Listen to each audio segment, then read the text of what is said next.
through Jesus Christ our Lord. Amen. Almighty God, our Heavenly Father, send forth, we beseech thee, upon thy servants who bear office in this country, the spirit of charity and justice, that they may in all things walk before thee with steadfast purpose and a single heart, and faithfully serve in their several offices, through Jesus Christ our Lord. Amen. O Lord, our God, who are the lover of justice and truth, give thy grace to our parliament, to all who direct the affairs of our nation, and guide them by your Holy Spirit. We beseech thee that by word and deed they may promote the well-being of this people and set forth peace among all persons, through Jesus Christ our Lord. Amen. Together the Lord's Prayer. Our Father, who art in heaven, hallowed be thy name. Thy kingdom come.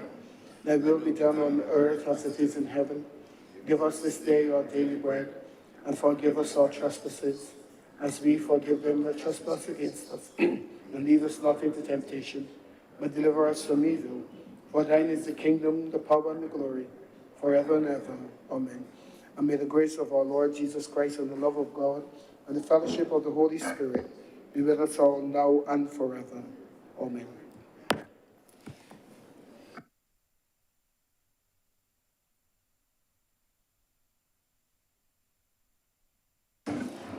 Senate is now in session.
Messages from Her Excellency the President.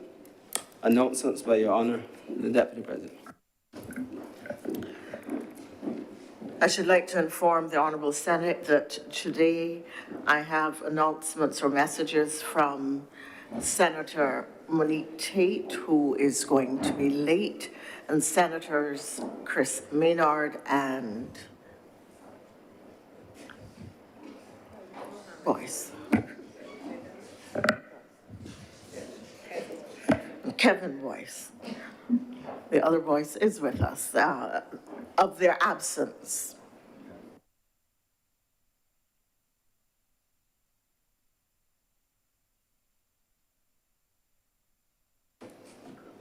Minutes.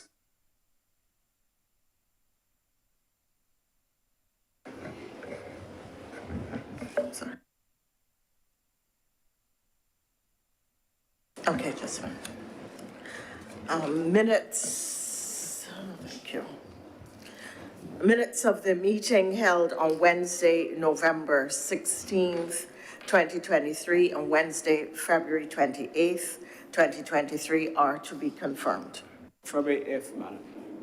February 8th, not 20th.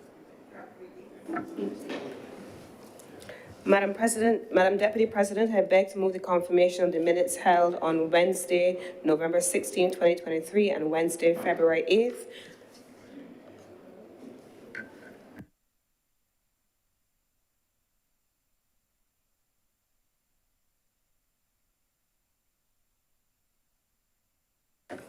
Just a correction to what is captured in the actual notation for the minutes.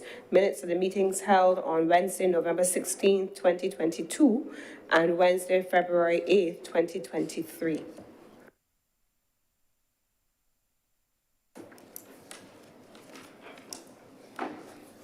Presentation of petitions, presentation of papers.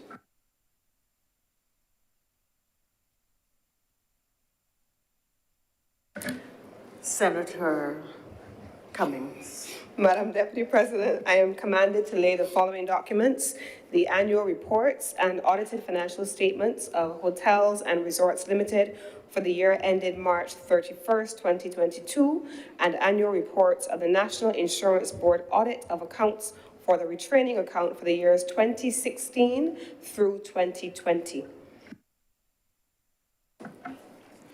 Reports from select committees, questions to ministers, request for leave to move the adjournment of the Senate on matters of urgent public importance, statements by ministers or parliamentary secretaries, personal explanations, motions related to the business or sittings of the Senate moved by minister, introduction of bills.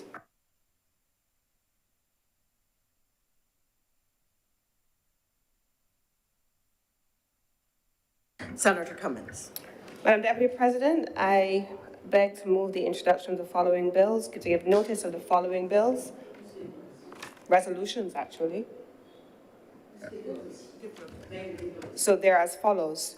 The resolution that the Barbados Fiscal Framework 2023-2024 to 2026 be debated in Parliament, and that any recommendations made in respect to the fiscal framework for the corresponding periods be considered in Cabinet.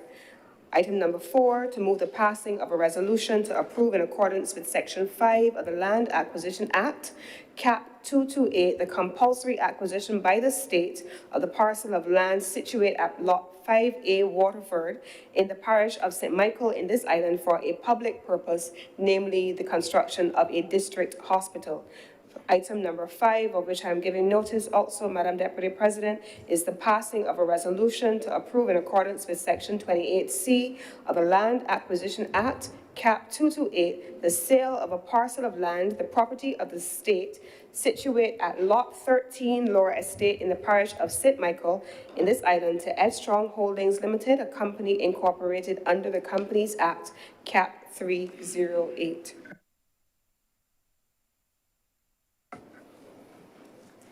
Public business.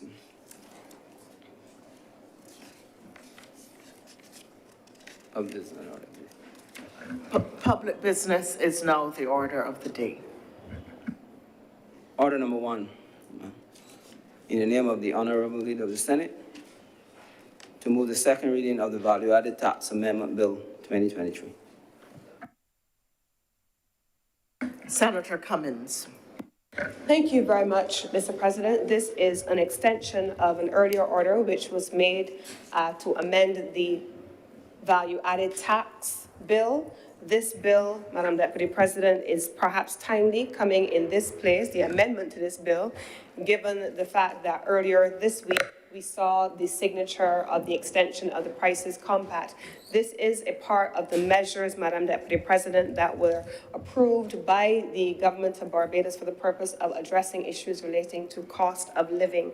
They are part of the suite of cost of living containment measures, Madam Deputy President, and quite simply, the bill sought to extend a reduction in value-added tax applied to electricity bills for domestic customers, namely persons who in their homes are consuming electricity as distinct from businesses. And so that amendment, Madam Deputy President, which was a temporary measure, sought to move the value-added tax, which we all know is at 17.5%, to 7.5% for the first 200 kilowatts of electricity used by households. This is inclusive, Madam Deputy President, of the customer charges that are applied on the bill. And so the initial measure was introduced in July of 2022, and it continued as part of the support measures provided to Barbadian consumers. It is now being proposed, Madam Deputy President, that on the same date that the compact was extended, which would have been February 13th, this is now predating that, February 1st, Madam Deputy President, this is now going to be extended the existing status quo from July 2022, applying VAT at 7.5% on domestic electricity bills is to be extended until September 30th of this financial year, this calendar year. Now, this is a simple measure, Madam Deputy President. In principle, it is a government making a commitment to forego the application of the full VAT rate on electricity bills for residences, but it is also to be taken, Madam Deputy President, in tandem with the other measures which are also in place by the government. And what are some of those? And what are some of those measures, Madam Deputy President? Those include the compact, which was signed by the partners of the social partnership, the Prime Minister representing government, the labor unions representing the labor movement, and the private sector representing the businesses that have become signatories to the compact. And so on this basis, Madam.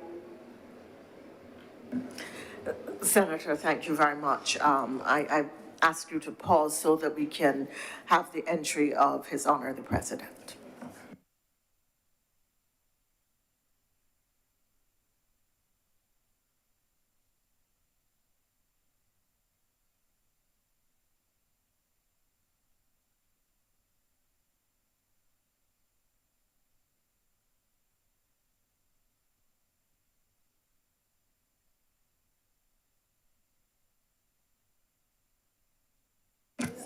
Senator Cummins.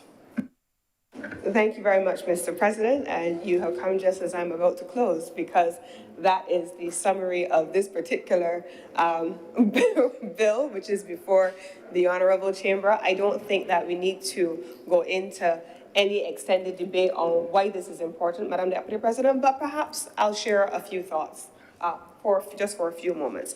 Madam Deputy President, I don't think that any of us, are not seeing the challenges that are being experienced globally. I don't think, Mr. President, that we are not all conscious of the challenges which are being faced in terms of the international energy crisis. Certainly in my own ministry, we are navigating increases in costs for every single fuel product at source. We have seen over the course of just this last week, individual countries making determinations that they're going to limit their production, and with it, impacting the cost of fuel globally. So what one country does, particularly within the OPEC group, will impact on the global price of fuel.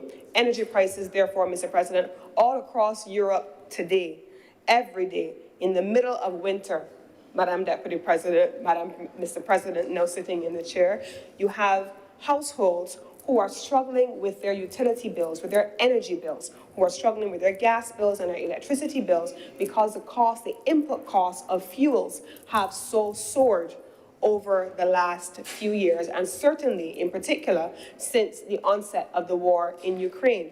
What has that meant, Madam Deputy President? It has meant that for persons who are particularly at the bottom of the income scale, those who are the poorest of the poor, Mr. President, those who are struggling to heat their homes because they are afraid to turn on, or they cannot turn on their heat this winter, Mr. President, they are struggling in freezing conditions in countries where they are temperate as opposed to tropical. Here in Barbados, we don't have those challenges in terms of having to heat our homes. We cool our homes, we have to turn on the fans, Mr. President, but at the same time, we are also navigating the impact in a very different way of increasing energy prices, and therefore this measure to limit the impact of the value-added tax as an additional charge on top of the cost of fuel is an important measure. Mr. President, we will have a lot of discussion later on this week, and I don't want to preempt what that discussion is going to be about electricity rates and what that means. But today, this administration is making a commitment, as we have done in the Prices Compact. We heard, Mr. President, on Monday from the Prime Minister that despite the application of the compact on prices to keep the markups at a cap of 15%, and I want to spend just a moment talking about that, Mr. President, because from my ministry, we publish on a monthly basis the monitors the monitoring of prices. Our Consumer Affairs Department, they send out teams into the fields, Mr. President. They look at the various partners who are signatory to the compact. We compare what those prices are within the compact, and we also look at what the prices are outside of the compact. What we're dealing with, Mr. President, and I hear a lot of commentary sometimes, which is in fact unfortunate, because this is a compact that caps markups. It is not a price control measure. And given the fact that it is not and it cannot be a price control measure where you're attempting to artificially intervene in the marketplace, there are a couple of things that we have to be very clear on. And those of us in the room who understand the way in which the markets work would understand what I'm talking about, because in the first instance, when we talk about first costs, the first costs being assumed by the importer, Mr. President, have gone up. And so if we are being asked to purchase a product, that product has multiple layers of prices layered into it. The first cost, what they're paying for it from the person who they're buying it for, wherever they're buying it. Then you have the cost of domestic transportation to be able to transport, have the transport logistics, ship it to the port from which it is being shipped from. And yes, we have seen a reduction in the percentages being charged for shipping, freight. Freight rates are coming down. Shipping rates went up over the last few years by 300, 500% in some instances. But, Mr. President, we are seeing from the Far East, the prices are normalizing for shipping again. We're seeing from the Eastern Europe, from Europe, we're seeing Western Europe in particular, we are seeing prices normalizing. And so shipping rates have come back almost to pre-2019 levels. But we're seeing that instead of that same trend holding true in the North American region, that has not been the case. The shipping rates for products and goods, cargo being transported from the North American region still remain at COVID-19 peak levels. Now, what does that mean and how does that translate into pricing for Barbadians? We principally, Mr. President, ship a lot of our cargo from or through the United States.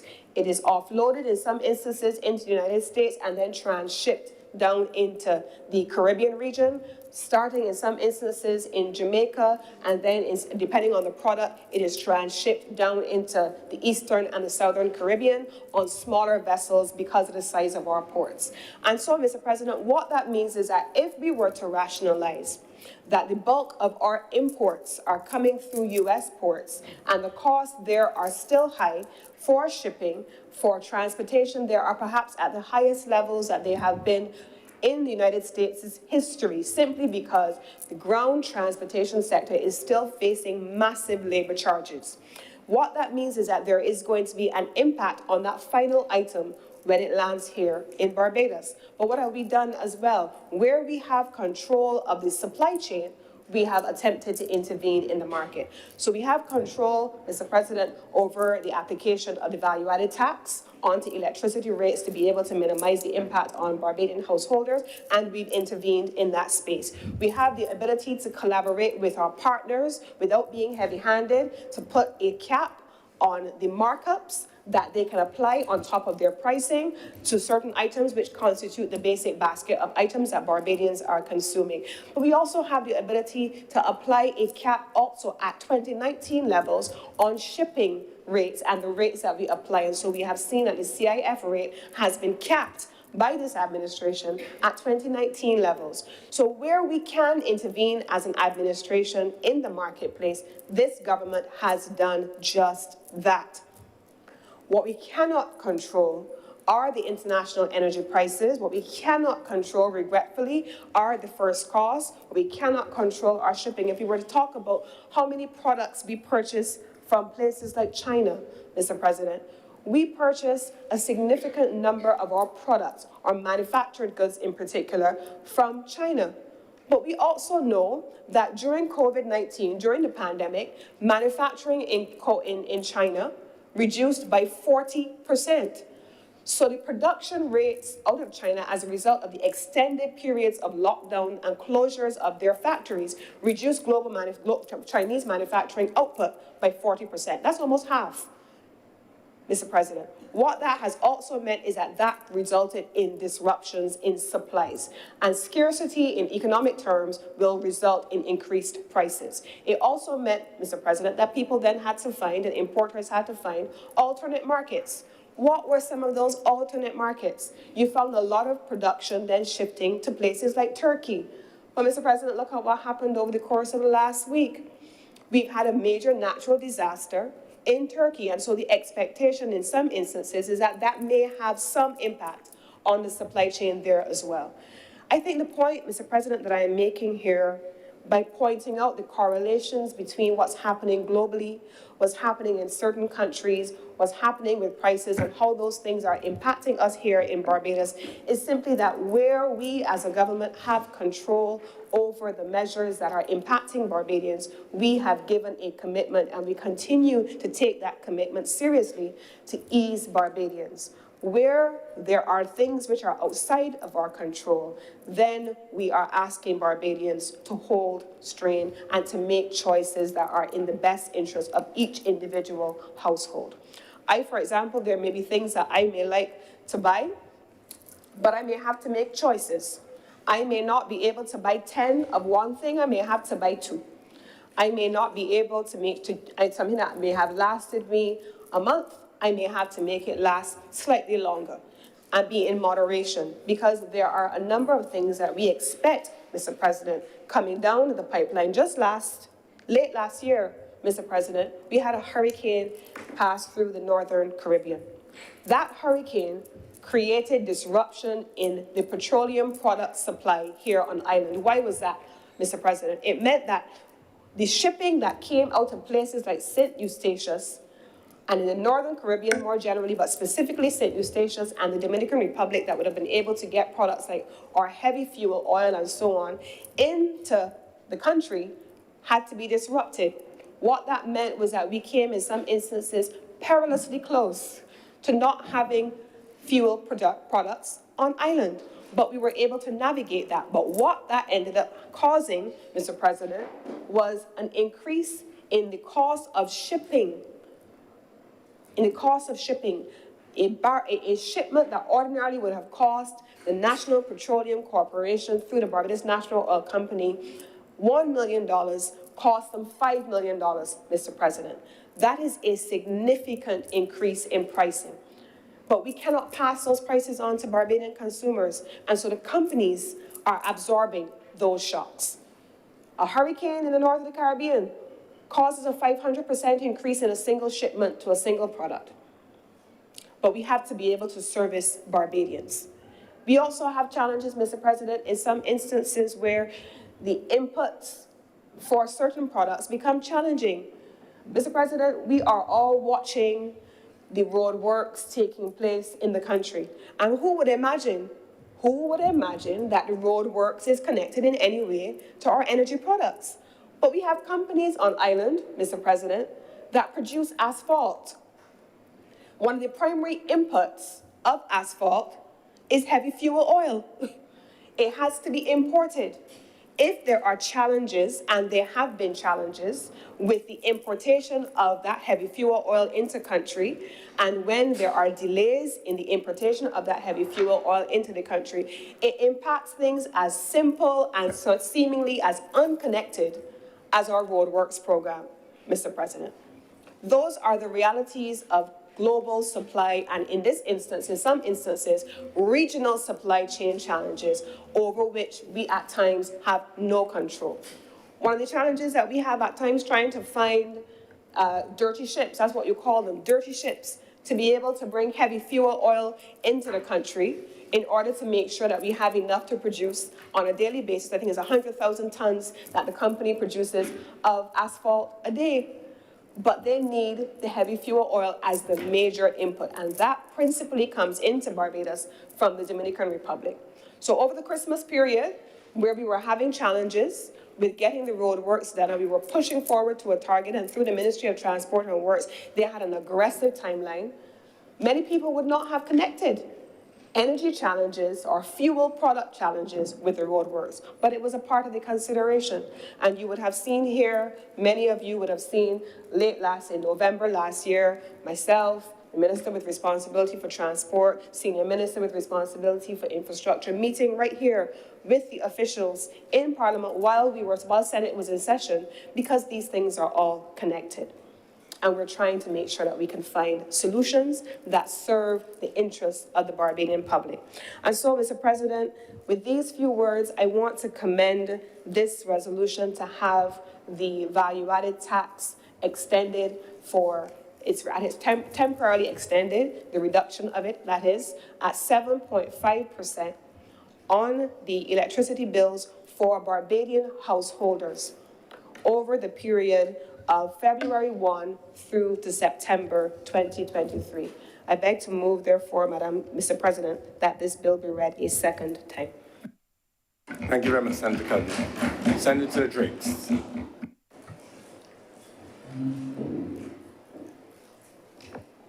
Thank you, Mr. President.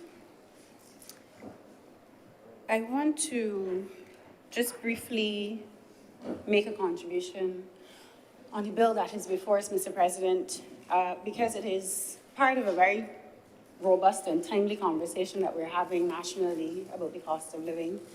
And the measure principally that is incorporated into the bill in implementing the reduction of the value-added tax on energy at 250 kilowatts, primarily for households, is an olive branch by the government recognizing that persons are feeling the brunt of escalating prices. And because we heard yesterday that there would be some type of determination by the Fair Trading Commission sometime today, it may even be a saving grace, Mr. President, once this is passed this morning, but nonetheless. But in any event, sir, as the leader of government business noted, the cost of living crisis is clearly not unique to Barbados. This is a global problem that we are all facing. And what is clear, Mr. President, is across the board, governments have been using various tools, whether it's fiscal tools, and here in Barbados we don't use monetary tools necessarily to address these types of problems, but we saw last year the Federal Reserve, the Bank of England increase interest rates, trying to dampen these rising costs that are coming across the pipeline in terms of consumer prices and to curb inflation. But, Mr. President, as a small island state, there are a number of factors also that we must consider as well that are unique to us. As was said by the leader of government business, we import a lot of this inflation. It is not due to any domestic circumstance. It's not due to anything that's happening locally that we're experiencing these problems. This may be controversial to say, but we also have relatively high labor costs in Barbados relative to productivity, Mr. President. So that is also a context that we have to incorporate into discussion when we're talking about prices. And then we have restrictive productive capacity. There are not many avenues by which we make a lot of foreign exchange or a lot of money. We know that the tourism sector is the primary sector that drives a lot of economic activity in Barbados. And then incorporated into all of that, Mr. President, is the government going into its second IMF program, trying to maintain fiscal discipline. So what are our options to address the cost of living crisis? Mr. President, I just want to first say, and I think any right-thinking person can say, there is no magic bullet. There are some experts who are saying we have peaked in terms of prosperity globally, in terms of where the Industrial Revolution has brought us, in terms of prosperity, increasing standard of living, and now we're actually going through a time of decline, a general decline. That is one of the theses that are out there in terms of assessing what is happening globally. But, Mr. President, there is no magic bullet. But I believe that on the fiscal side, and in terms of regulatory tools, there are some things that we could explore, Mr. President. And let me first talk about the fiscal side. Mr. President, we have a situation where in Barbados, there is a perception that we have both high indirect taxes and we have high direct taxation. So is there space and scope for us to evaluate the entire tax structure? Where is the greatest burden being placed? Which taxes are those placing the highest burden? Who is it affecting, Mr. President? And can a new structure or a redesigning of the tax structure give relief while obviously still maintaining fiscal discipline, Mr. President? Let us start with personal income tax. Personal income tax at the lower end, Mr. President, is at 12.5%, and the higher rate is 28.5%. Taking into account when one looks at their paycheck, there are some other things that comes out of the paycheck. There's the pandemic levy, that is a temporary measure. There's the health levy. And then obviously, it is not a tax, but it is a mandatory contribution that you have to make, the rate of NAS, which when the employee pays 11%, if you're self-employed, it's 17.1%. On aggregate, Mr. President, that is a hefty amount of taxation coming out of your direct income. But Barbados is not necessarily an anomaly in this regard. Jamaica has an income tax rate of between 25 and 30%. St. Lucia, 10% to 30%. Grenada, 10 to 28%.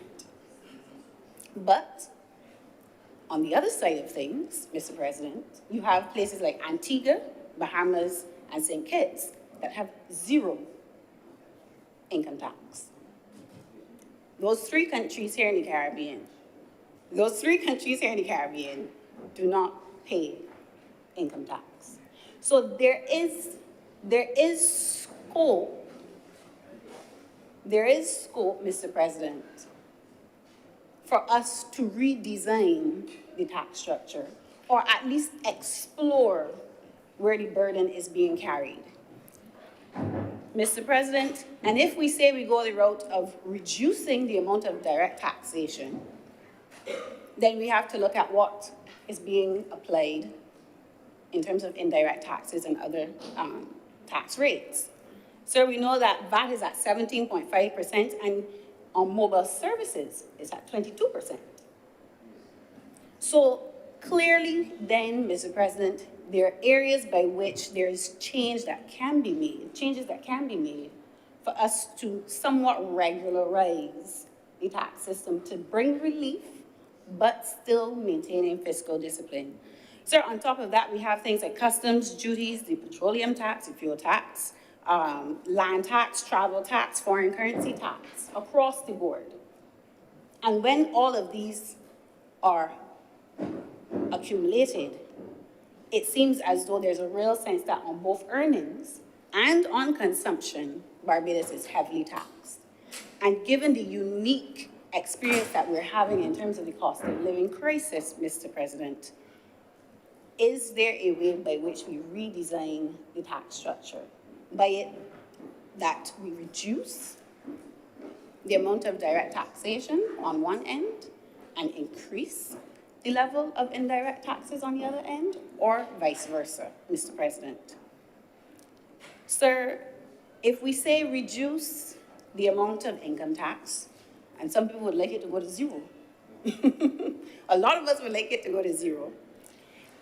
15% VAT is not necessary. It is, by and large, what is usually applied, but there are some countries that have higher rates of value-added tax. Mr. President, Hungary has a 27% value-added tax. Croatia, Denmark, Sweden all have 25% value-added tax. Cyprus, Germany, Romania, 19%. So you realize that although there's a status quo in terms of the taxes that we pay, and it's a business as usual, there are variations across the world by which we can start to explore, are there ways by which we change how we apply taxation, where is it being applied, and give consumers, households relief in the event that it is allowing us to still be fiscally disciplined. Mr. President, if we say we reduce the amount of disposed income on direct taxes or income. I think in that scenario, that alleviates the pressure of government having to increase salaries and wages. Because it will have the same type of effect. There's more disposable income in people's pockets if you reduce the direct income tax that is coming out of their paycheck. So rather than having a conversation about increasing wages and salaries, which has a secondary knock-on effect on the inflationary existing pressures, which we know we don't control, then is that an option that we can take? But that also still has to be taken into account. Do we give persons more disposable income? And does it have an effect on our foreign reserves? Because we know that 80 cents of every dollar that is spent goes into imports. So there is a balancing act that has to occur, but I'm just proposing and I'm just asking the question, if there's some kind of analysis, some kind of assessment that can be done in relation to the national tax structure and how can it be redesigned with the two priorities at this moment, which is alleviating the pressures in terms of how persons are being impacted by higher prices and obviously still maintaining macroeconomic stability, Mr. President. So essentially, what I am proposing, whether it is through the Ministry of Finance and Economic Affairs, the central bank, I don't know if somebody has already done this type of work. But what is clear is we have to have a tax structure that is possibly more nimble, that can have variations as external shocks and changes happen in the local environment, that allow persons to realize or understand that the government is not just increasing taxes because that's what governments do, but they recognize that there's a sound and sober analysis that is happening in terms of the entire tax structure, that we all recognize this is a fair exchange that is happening in our society. Because, Mr. President, one of the things that is very clear is higher taxes, people just try to evade them, avoid them. You don't want to encourage that type of behavior if the tax structure is too cumbersome and too restricted. And then you have also the social aspect of it, where people who are younger in their productive years say, I don't see the benefit of working this hard for this level of income. And they migrate out of Barbados in search of a better living. And those are some of the real realities we have to look at when we're talking about the tax structure. So although we're looking at value-added tax on electricity today, I think it opens the door for us to ask the question, do we have the right type of tax structure in Barbados to suit the burden and where we want to place that burden, through which types of taxation, Mr. President, and is it fair, equitable, and just? Because, Mr. President, I will be the first to stand here and say I am wholeheartedly against pensions being tax accessible. If a person has worked in their productive years, they've paid their fair share, they have been diligent, and they've put aside funds for their elder years, they're not allowed to work. They can't work in most instances. Why is it then that they then have to turn around and still continue to pay taxation on their pension? And I think those are the types of conversations that we have to have, Mr. President. Because what has to happen, Mr. President, is there has to be alleviation somewhere. Because in any society where people feel as though there is an unfair treatment and they do not feel as though they are part and parcel of the benefits, Mr. President, there will be social discontent and tension, and you cannot run a society with those types of characteristics. We know that it is problematic, Mr. President. So, Just very quickly, Mr. President, I want to state that, going back to a point that the leader of government business noted, in relation to the publication of the consumer prices, I am not aware of that publication, and I don't know if there can be an expanded campaign promotion of that consumer price list, as well as, Mr. President, I know that it is calculated, the consumer price index. I'm not sure if it's through also the ministry that that consumer price index is calculated, but if we can have that either on a monthly basis or quarterly basis in the newspaper through GIS, Mr. President, it is. But, Mr. President, what is clear is we need more information.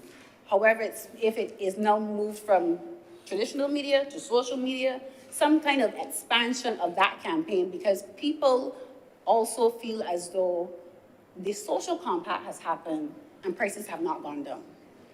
So I think the onus now is on the government, is on the partners in the social compact to come and give actually a rigorous assessment to say to consumers, we've gone through this for 6 months. These are the measures that we've put in place.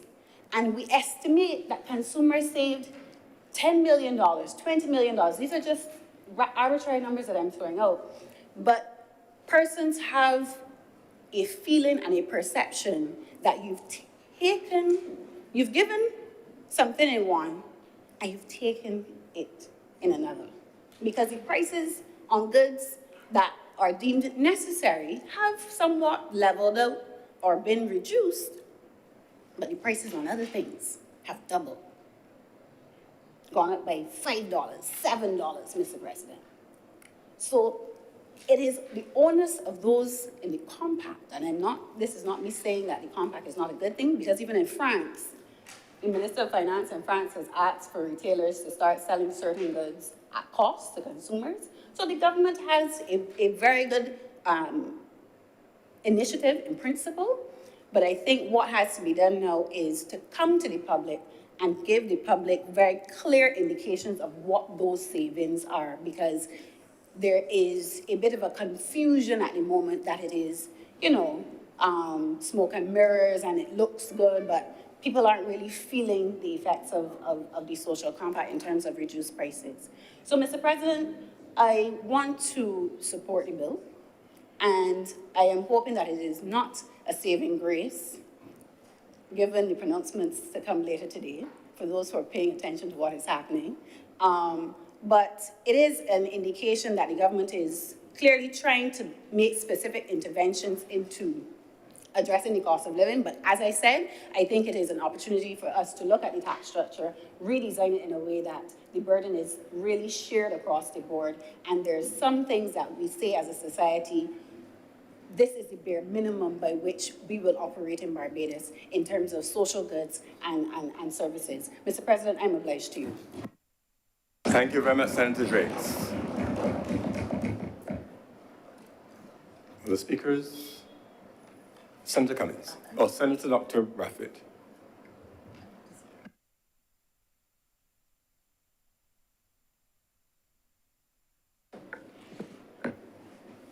Thank you, Mr. President, and good morning to all senators. Mr. President, I think you will agree with me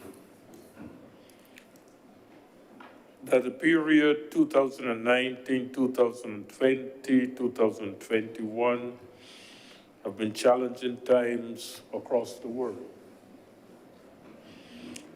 We have seen increasing levels of poverty in both developed and developing countries, increasing levels of unemployment, deprivation, and critical challenges for countries, especially those in the developing world, small island developing states, struggling to balance their budgets and to come to terms with the increasing cost of health care and other situations that were presented by the COVID pandemic. In Barbados, of course, we have suffered considerable contraction of our economy as a result of COVID, given the fact that we're so dependent on the tourism sector, and we're all aware of what happened to tourism during the COVID pandemic period.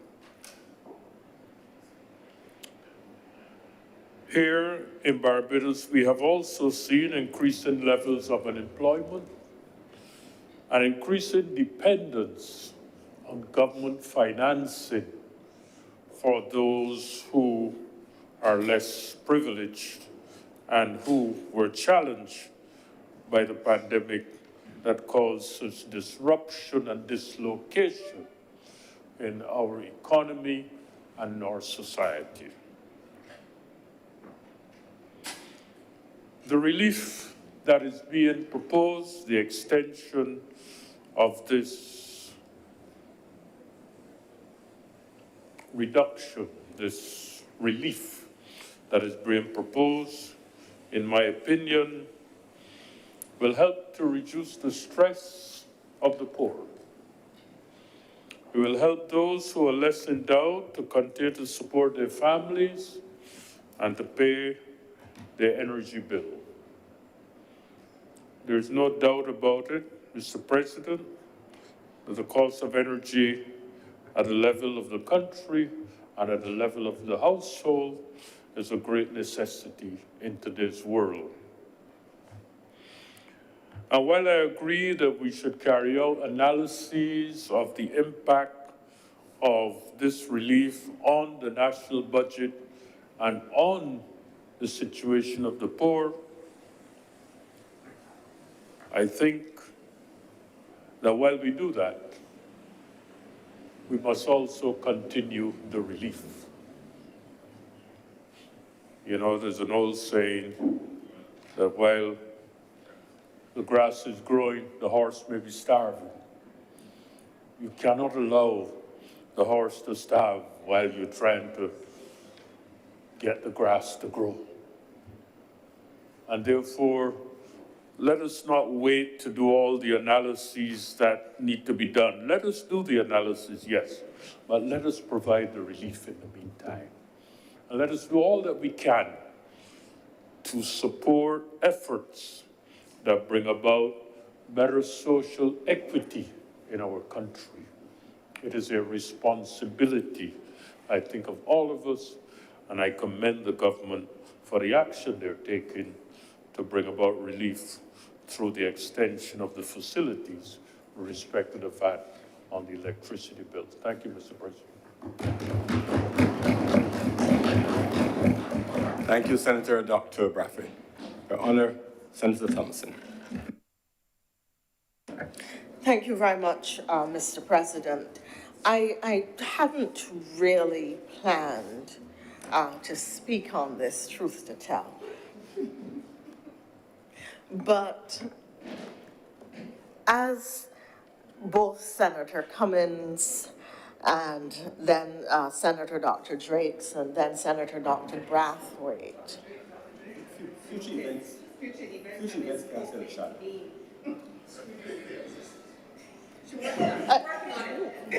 I prophesy.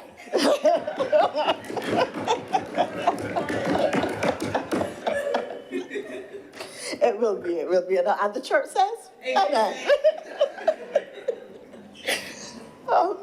So it really made me reflective, and I want to speak in those terms for just a few minutes, sir, not just a few minutes, sir.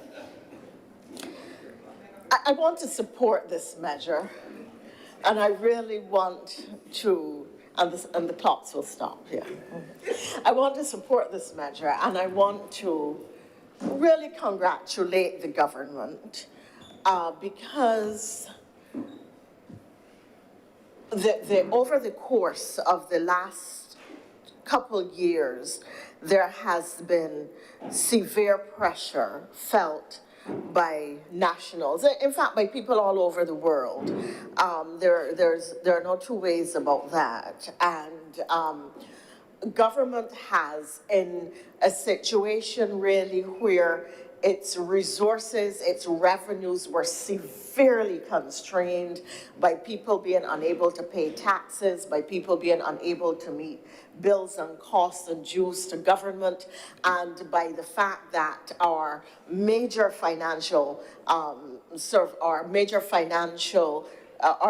revenue earnings were considerably reduced by the impact of COVID on take-ins in respect of tourism. The country was virtually shut down. Barbadians wanted that.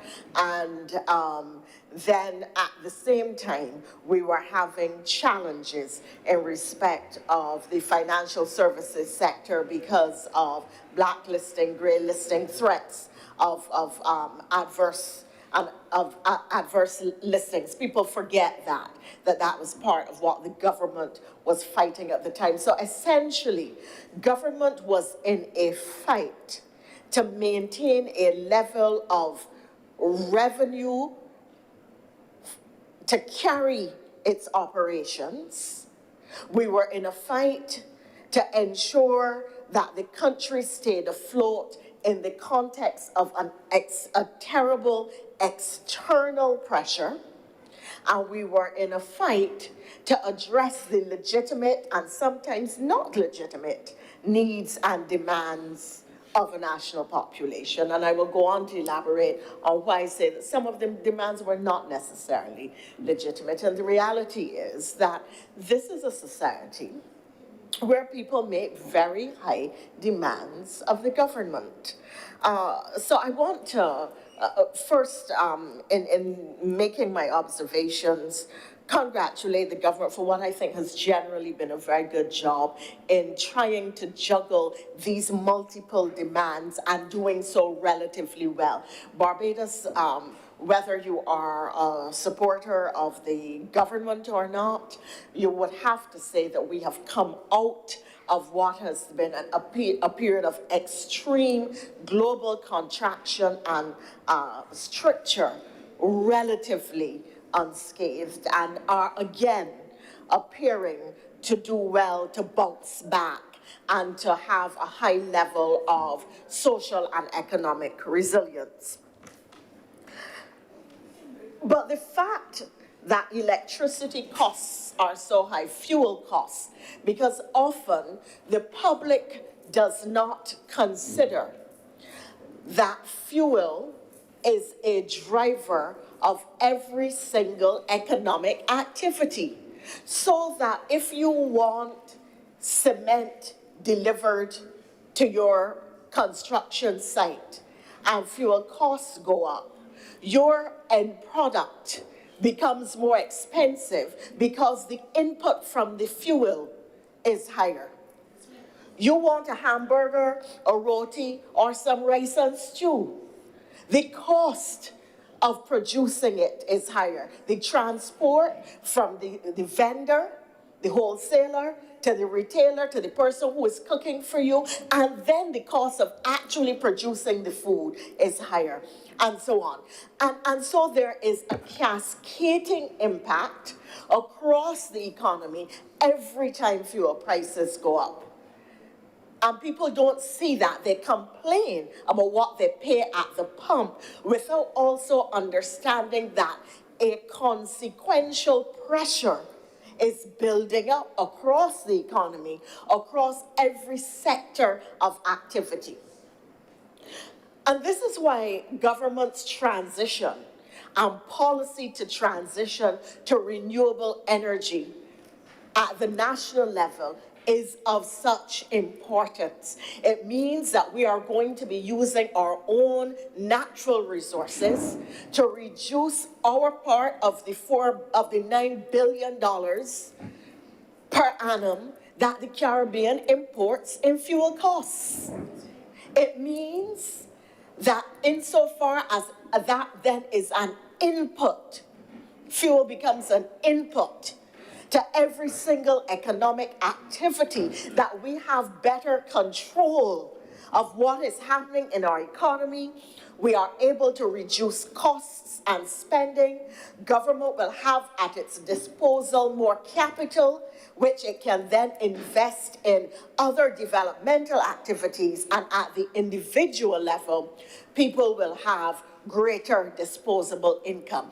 And this is why the HOPE project not only is transformational of the circumstances of the individuals who will get those homes, but as a flagship policy of government, it is an indicator of how people's circumstances can be transformed and how we can use renewable energy as a catalyst for development and as a catalyst for upward social mobility by allowing people not only homes, but increased income through the revenues that will be generated and the savings that will be generated.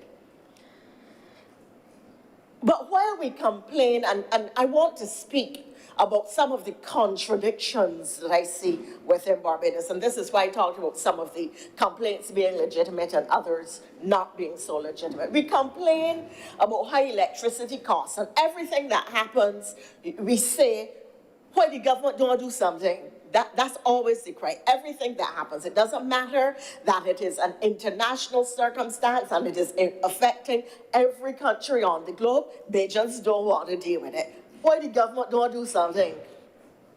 So there is a war, you have disruptions in your supply chain, you go into the supermarket and your favorite product is not there, why government don't do something? And so on, that's how we behave, and that is the reality. The call is constantly for the government to do something. Now, in relation to electricity, we talk about high electricity prices, but often you pass by buildings belonging to government, belonging to the private sector at night, and all the lights are on. I mean, that is commonplace. You go into hotels or restaurants or bathrooms in commercial buildings.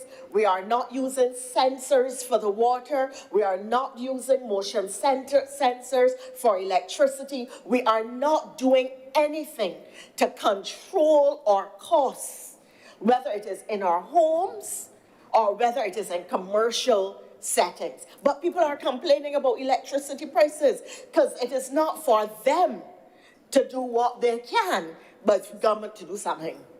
So I really want to caution that we all have to seriously start asking, what is our own individual role as private citizens and as private sector to do what we can to alleviate some of the costs and pressures without expecting that government will reduce the VAT. Because the reality is, and I'm glad that we're doing it, but the reality is that government itself cannot exist on reduced revenues indefinitely. You cannot expect government to cut VAT prices here, to forego revenues there, to reduce taxes over yonder, and expect that simultaneously we can carry the same level of goods and services and we can all make the same demands on the government coffers that we were making when revenues were as large as they used to be. That is the reality. So inherent in this is a contradiction that we need to confront, and I want to speak to a few others. Barbados and the Caribbean are price takers. I mean, that is a reality. We don't set the costs for goods and services on the international market. They are set by producers who are, to use a Bajan expression, over and away. Far, the centers of production and distribution are far from the location of the majority of small island developing states, whether they are in the Caribbean, or whether they are in the Pacific, or whether they are in Africa. That is the reality. And therefore, the cost of getting goods and services to us. And let us be realistic. It is commonplace that in the international marketplace, because of our small size, our prices tend to be higher. Because when you are selling volume, you sell at a lower price. When you are selling small quantities, you tend to push your markups up. So we paid more in small island developing states and in developing countries for COVID vaccines than did the developed world. We pay more for many items than do developed countries, partly because our volumes are so small that we are not necessarily important to the manufacturer or the producer or the supplier of the good. Because let us be realistic. If you had to send a few 100,000 of a particular item down to the Caribbean, where your cost of sending it, because the Caribbean is far, is going, especially if you're coming all down to Barbados, down south and east to Barbados, your cost is going to be high. You are going to send it instead to Latin America, shorter distance, larger volume, you're making more money.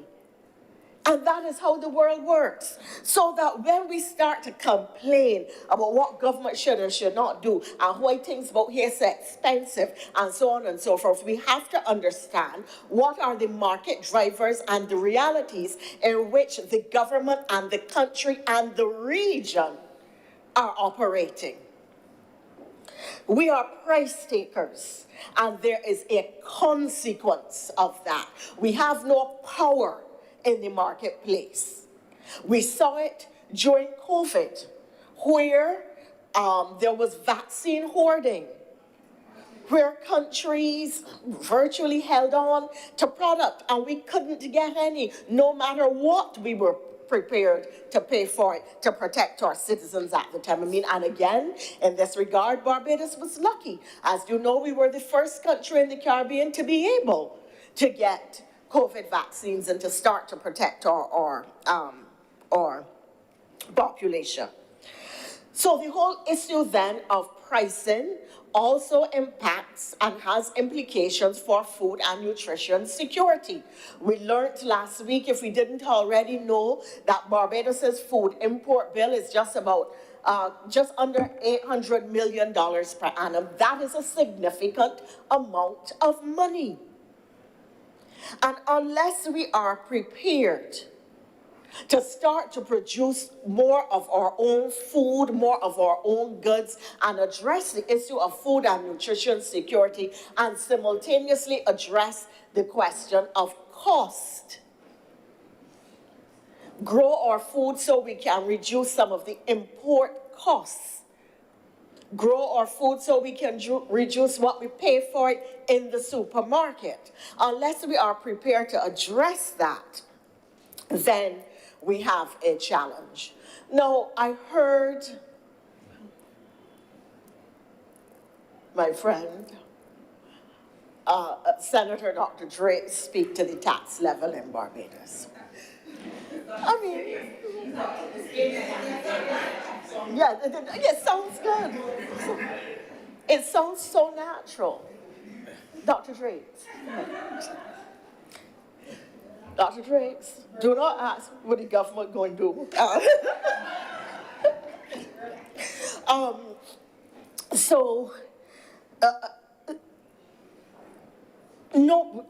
Prime Minister Owen Arthur, God rest his soul, I think the old people would add that, used to say all the time that everybody wants to get to heaven, but nobody wants to die.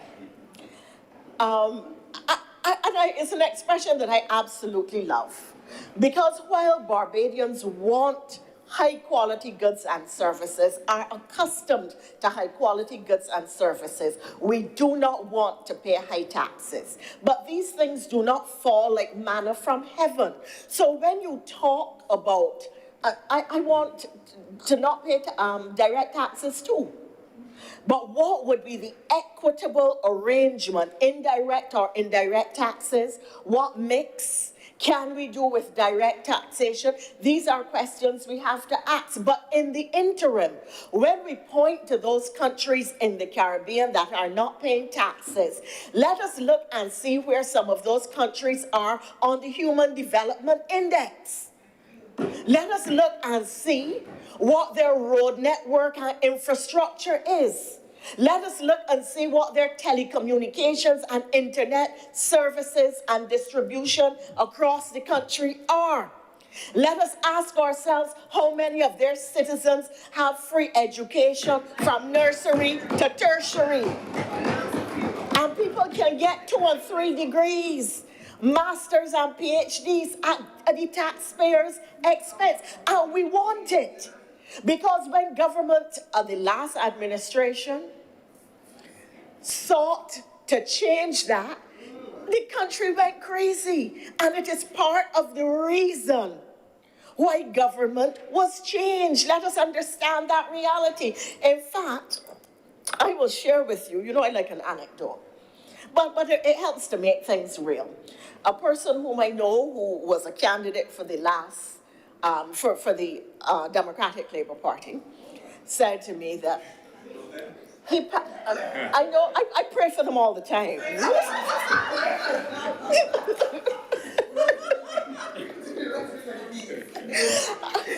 That he was passing on his way to speak at a meeting and saw the president of a DLP branch in the front of a BLP meeting, cheering and doing a number.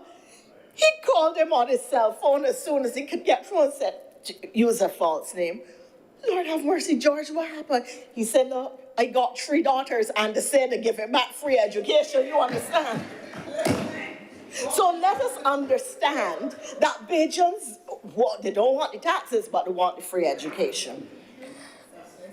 Apart from, I talked about the road network, but it isn't only the road network. If government were to decide tomorrow that we're sending back the electric buses, who do you think would happen? They don't want the taxes, but they want the buses with the aircon and the Wi-Fi. And they would like them to give a little more noise so they could know when they're coming, but they want the buses. And though I'm adding a measure of levity, I think, Mr. President, sir, that you understand the point that I'm making here, that it is all right to talk about not having taxes. One of these countries that has no taxes in the region just got its first cinema. When Barbados has cinema and drive-in of choice. You can decide whether you're going on the West Coast and lie back in your seat and put up your foot and have somebody bring you a tray with a meal, or you can go up, to Christchurch, to the South Coast, and so you can decide if you're going in an SUV and go into the cinema on the South Coast with your posse and order and go into the cinema.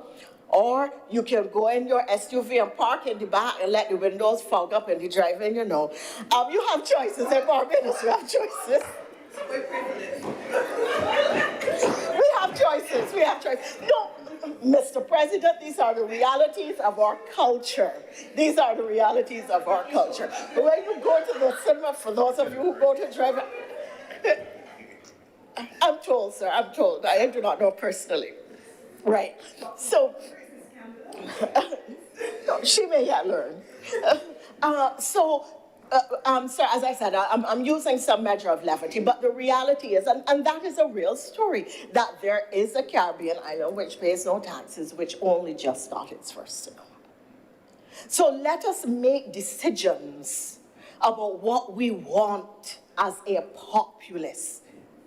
We're about to go into estimates. There are a number of very important conversations that need to take place between the government and the governed, between the citizenry and the politicians. What is it that Barbados can afford? The reality is that the country has a developed country lifestyle. And we will have to have a level of taxation that is commensurate with supporting that lifestyle. And if we do not want to pay the taxes, if we want reductions on everything, if we want to add more and more goods and services supplied by government, we have to ask ourselves, are we prepared to pay the cost? And what is the cost? Because I don't think we know that when you have 3 children, it costs the government $75,000, not the government, the taxpayers, $75,000 a year to support your 3 children. And that has nothing to do with children from other households, with all of the enrollment at Cave Hill, or any other campus where where you study as a Barbadian and where your costs are met. And if you are doing a subject like medicine, then the cost gets closer, I believe, to $40,000 or $50,000 per annum. And how many doctors are we training every year? Do we want this lifestyle or don't we? And if we want this lifestyle, are we prepared to pay for it or not? And if we are prepared to pay for it, how much are we prepared to pay? And what specifically are we prepared to pay for? Everybody wants to go to heaven, but nobody wants to die. Now, a valid point was made in respect of the fact that the public complains that while government makes these interventions in the marketplace, we do not necessarily see the cost reductions. That is a legitimate concern. And the question is, what moral suasion or other measures can the government of Barbados use to ensure that when they give relief to private sector entities, that savings are then passed on to the consumer, to the taxpayer, to the public of Barbados, and that the vendors, the private sector, are not just using that relief to have a larger profit margin, or that they're not taking the relief and then adding prices to other goods and services that they may be selling. And while we talk about what we want the country to give us, we also have to ask, what are we prepared to give to the country? Do we see ourselves as partners in development?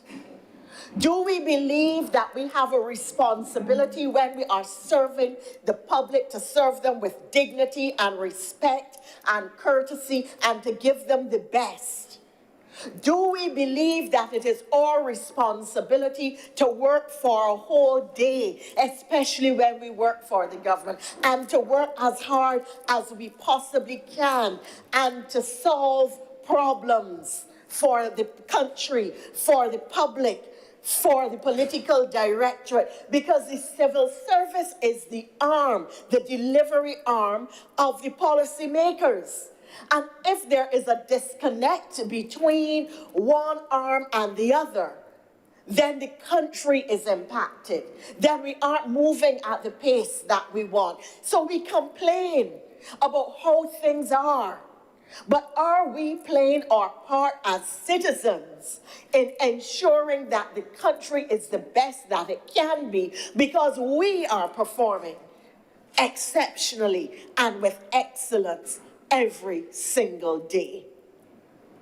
We have to contribute, and the country needs to have a conversation about responsibilities as opposed to rights. It's my right to get free education, right? It's my right to do this, it's my right to do that, and you can't stop me from that because it's my right.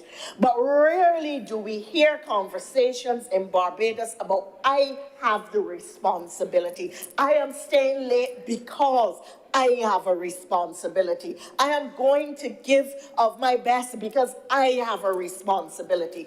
To the public, to people who look like me, to other Barbadians, to the country that has given me so much, to the country that has given me my free education, and my nice electric bus, and my good road, etc., wonderful internet. I mean, we have so much to be grateful for. I have had the opportunity to travel throughout the Caribbean. I have not been to Saba. I've not been to Aruba, Bonaire, or Curacao, but I think I have been to every other Caribbean country. And I'm therefore in a position to compare what Barbados has, what Barbados offers its citizens, the quality of life that we enjoy, from roads, services, to the quality of goods you see in the stores, to going into a supermarket and the variety that is available to you, even in the post-COVID period. People come and are surprised. Foreigners come, tourists come and are surprised. Only last week I had that conversation with a manager in a global corporation from the United States, came from New York, was surprised, had been to other Caribbean countries, was surprised at what Barbados had to offer, and was surprised at how safe it was. That they could walk the streets, that they could do things. They didn't have to stay in an all-inclusive because Barbados had something to offer them. But if we are to maintain that, government cannot give it by itself.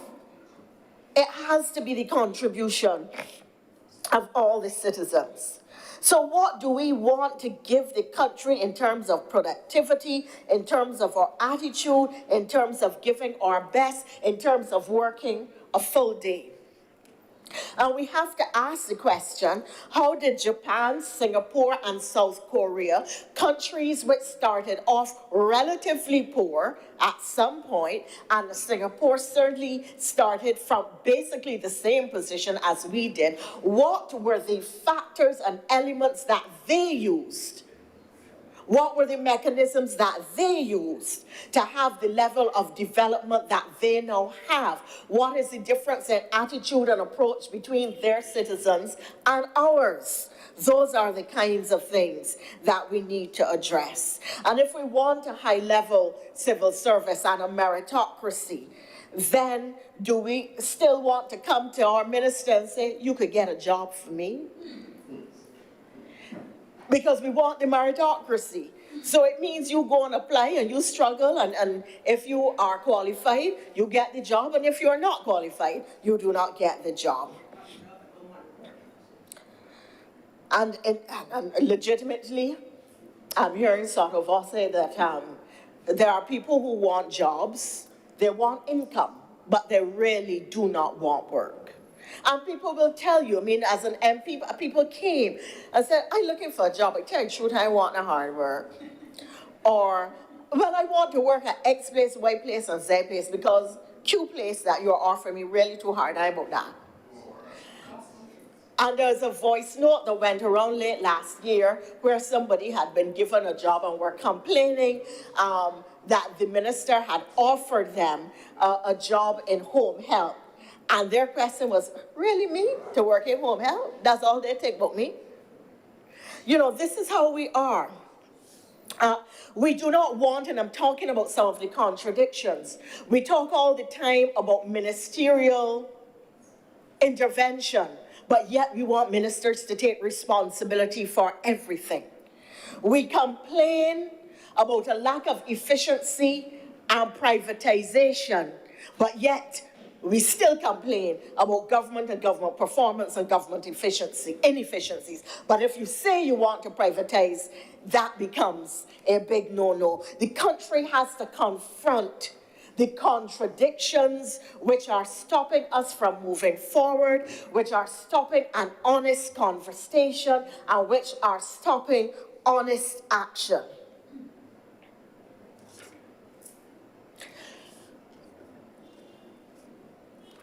I think, Mr. President, you've signaled to me that I have about a minute left, and so I will move to my conclusion. There are a couple more points that I wanted to make, but I will conclude on this.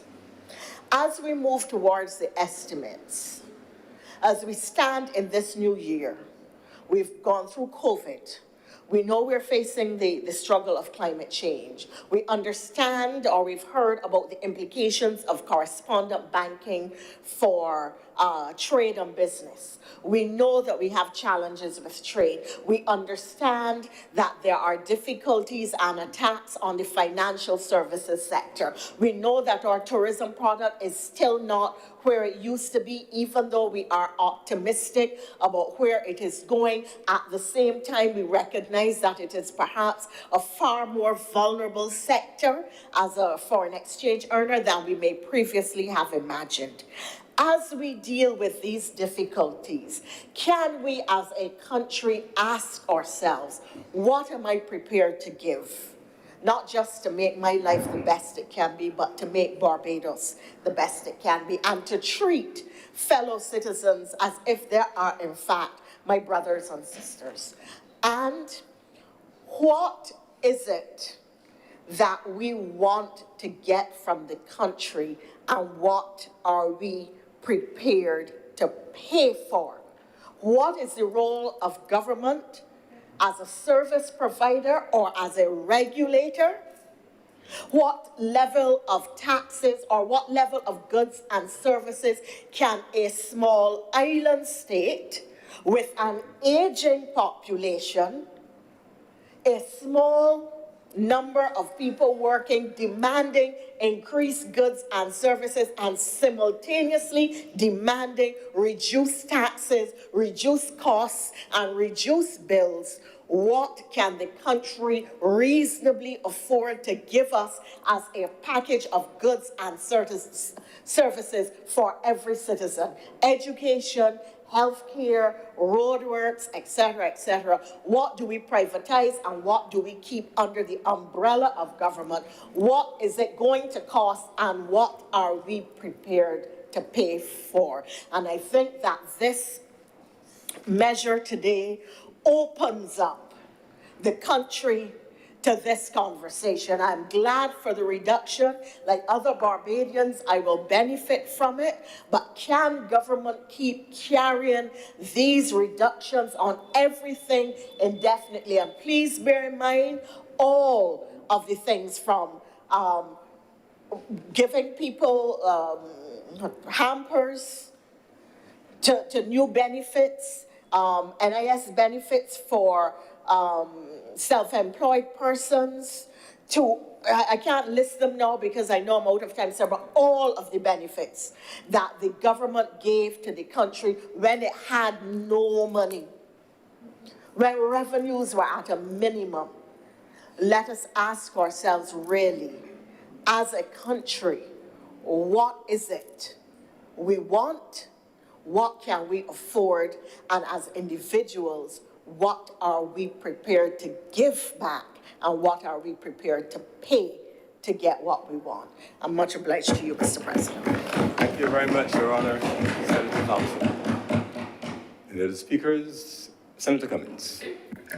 Thank you very much, Mr. President. I want to express appreciation to all of the honorable members of the Senate who spoke in support of this resolution, starting first with Senator Emeritus Dr. Crystal Jones. and the church has said amen, so it is so. I want to start there, Mr. President, because I remember being in this chamber not too long ago and hearing the honorable member speaking about us being able to afford the things that we want, and Barbados's debt sustainability and what our expenditure levels look like. So to be truthful, I was a little surprised to then hear what sounded almost like a bit of a contradictory presentation, which talked about the relationship between direct and indirect taxation, and then those very things on which we expend, which are above what we can afford, because the two things are very much connected. And I believe that our Deputy President, in an excellent presentation, shared what some of those things are, and so I don't need to go into them. But I do want to take a moment to share the following. It is important that we consider and compare apples with apples and not apples with oranges. And I remember many of us here are committed and dedicated regionalists. We believe in the region, we believe in CARICOM. We believe in our brothers and sisters from neighboring countries. And so, Mr. President, it was a source of great consternation for many of us that for many years, a protocol on contingent rights could not be agreed on at the level of CARICOM. And I'm sure that the Deputy President would remember the extended debate that the region had on contingent rights. And what do I mean when I describe contingent rights? Contingent rights spoke to an ancillary suite of benefits that went along with the freedom of movement of persons. So when a person moved throughout the CSME and they were moving to work in another country within the CSME, what were the contingent rights that went along with those persons? And we as a region could not agree. And one of the countries that had a great difficulty with that was Barbados. Now, why was that, Mr. President? That was because there was, and there still is, no other country anywhere in the Caribbean that provides an extensive social safety net at the same and equivalent level as Barbados. There is no other country in the region, and there was not then, and there still is not now, any other country that provides the same level of social services to its citizens as Barbados. It would have meant, Mr. President, that there were citizens moving from one jurisdiction into Barbados, and they were benefiting, therefore, from the extensive social safety net. Let me explain what some of those things were, Mr. President. And the Honourable Senator spoke, for example, about a couple of countries. In the case of Jamaica, just the other day, it said Jamaica, this is when the current Prime Minister was Minister of Education, and it made reference to him now. It said Trinidad is having one tertiary graduate per household. Jamaica is still struggling to produce one high school graduate per household. Now, why is that, Mr. President? I remember leaving Barbados at 18 years old and going to the University of the West Indies at Mona campus and seeing students that were waist high at the junctions of roads, not in school during the middle of the day. And I couldn't understand it because I had come from a Barbados where those children were in school. And I couldn't understand it even more so when people said to me, they can't afford for children to be in school. And I said, what do you mean? But isn't education free? Mr. President, Jamaica still has a scenario where 6 years of primary school education is compulsory and free. Secondary school is technically free, but parents have to pay for uniforms, teaching materials, registration fees, examination fees, school maintenance fees, and there are not the kinds of waivers in place that are in place here in Barbados. We have something that we take for granted called the textbook loan scheme that does not require Barbadian parents at the lowest level of income to have to purchase large numbers of books because the government makes sure that they are available. We mustn't take those things for granted. There is no other country in this region, Mr. President, that guarantees free tertiary level education at any point. They all stop at 16. Mr. President, we educate our children up to age 18 and in many instances up to master's levels at the University of the West Indies, therefore having the ultimate income mobility tool by way of access to free education, all the way up to tertiary level. In the case of Antigua, which was mentioned, which has a zero income tax rate, education is free up to 16 years old, but transport, school infrastructure, and class materials are accounted for under a levy of basic wages. So there's a mechanism there as well. And so, Mr. President, in the case of Many of our comparators, in the case of Bahamas, for example, it is compulsory up to 16 years old. There is no compulsory or free tertiary level education above 16. Equally so, if you were to look at the healthcare system, Barbadians up to age 16 and 18 have the opportunity to have free, not just medical services, but dental services. That doesn't apply anywhere else. In the case of medical services, Mr. President, any one of us today and on any given day can walk into any medical facility, public medical facility, and access health care. A polyclinic, the hospitals, the district hospitals. We are now, Mr. President, going into estimates, as was said by Madam Deputy President. And I deliberately curtailed a lot of my comments on this particular resolution because I will have an opportunity to speak far more expansively within the context of the estimates debate when that comes up on not just my sector, but others as well. But Mr. President, we are also that country that has spent far more than any other country in the region on social services, on health care, and the provision of a universal access for all Barbadians up to now, Mr. President, for COVID-related expenses, and you will see those things reflected in the estimates of expenditure as approved from last financial year on what was actually initially planned, and we were able to annualize that over the pre-COVID years and during COVID. We mustn't take these things for granted. And so our taxes, I always used to say, and I want to pause just for a moment, and I want to be as open as I can be, and maybe say it from my heart as a person who, when we talk about things like when tourism stopped, and when planes stopped flying, and when the sector stopped working, Mr. President, I happened to be the minister responsible for that sector that we talk about anecdotally.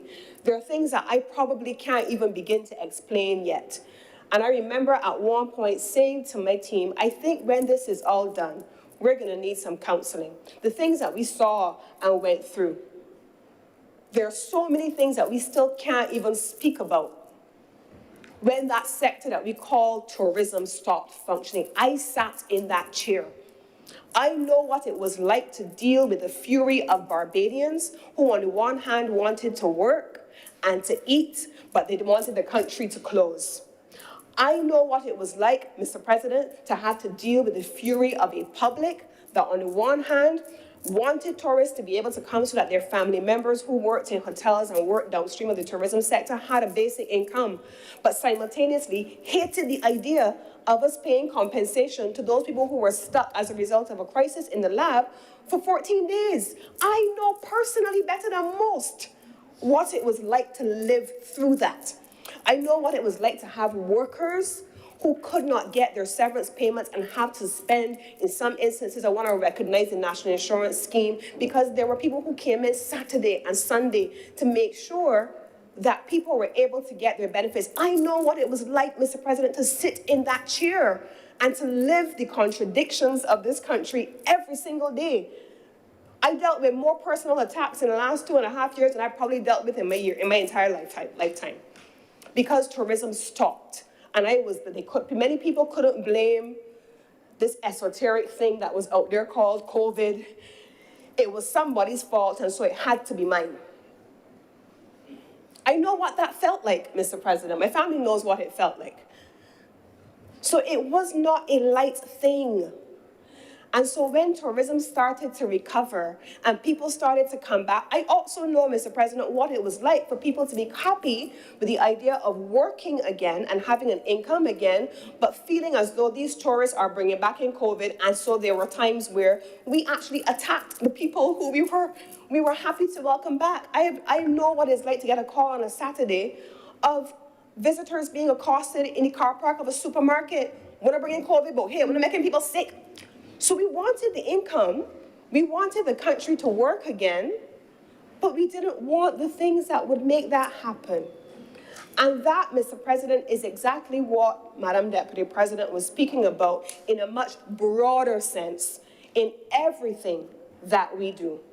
There has to be a realization that government is making every possible effort to balance the needs and the wants of Barbadians and the standard of living to which we are accustomed and that we deserve, to keep the economy moving, but to also make sure that we can respond to the things that we say that we want, Mr. President. And these kinds of measures are really what I used to describe, and I still describe, whether it was to tourism sector players or it is now in my current incarnation in the business community, being responsible for the commercial space, to say to colleagues in the private sector as well, what you want on the one hand in a concession or in a reduction or in an exemption, in the one hand, as retailer A or tourism player A, you don't make a connection between the implications of the things that the state is foregoing on the one hand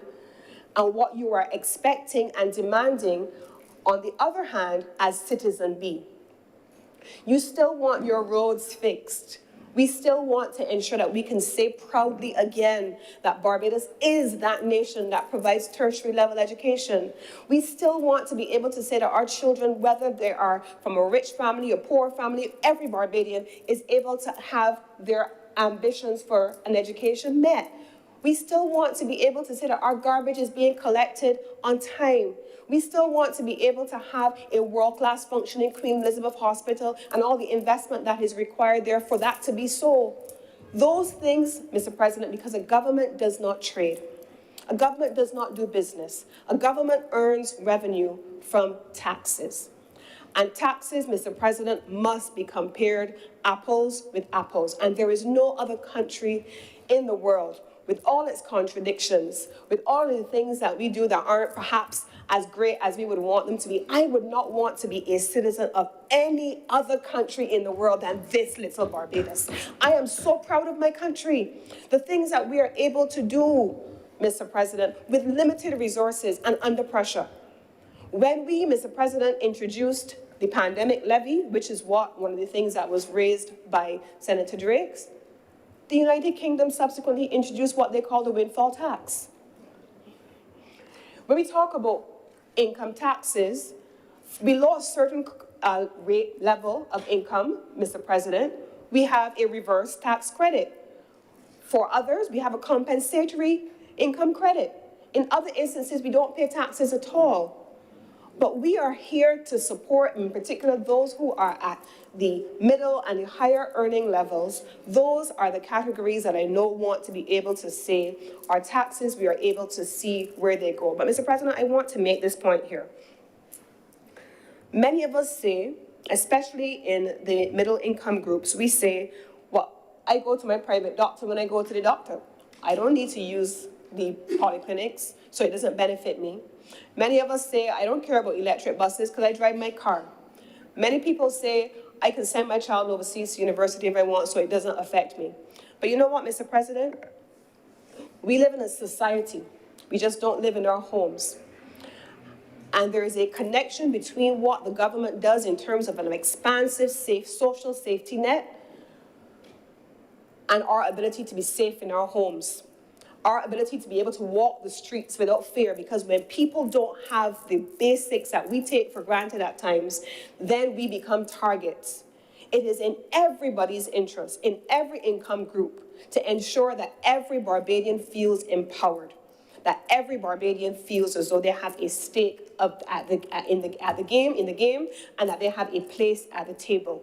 And so measures like the ones we are proposing today, we are hoping to be able to pass it today, where the value-added tax is reduced by 7.5, from 17.5 to 7.5% for the remainder of the year up until September, are important measures that make it universal across all income categories, where people are able to afford the basic provision of electricity.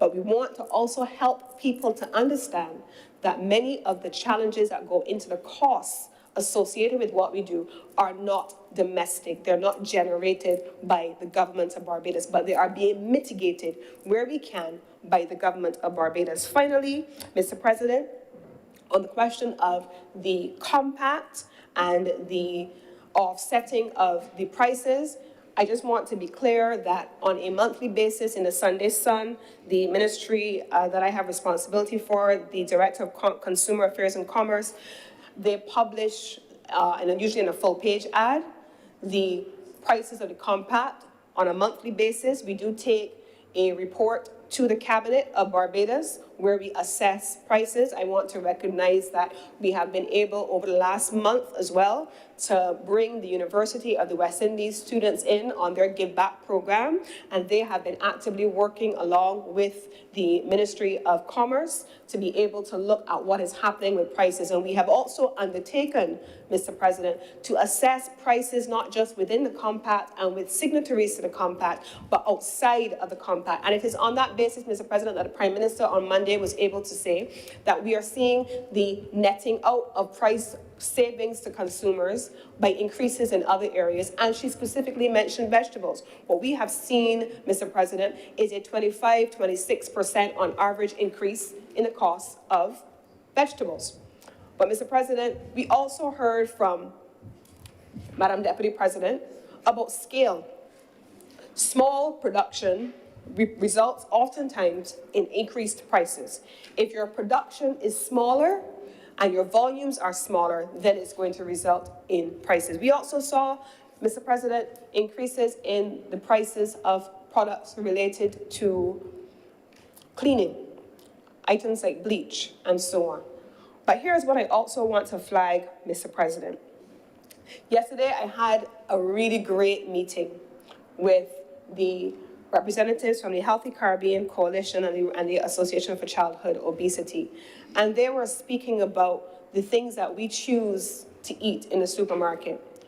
What I can say, Mr. President, is that when we analyzed the data coming in from the assessors who went into the market, there was an increase in items that otherwise would be considered high salt, high fat, high sugar.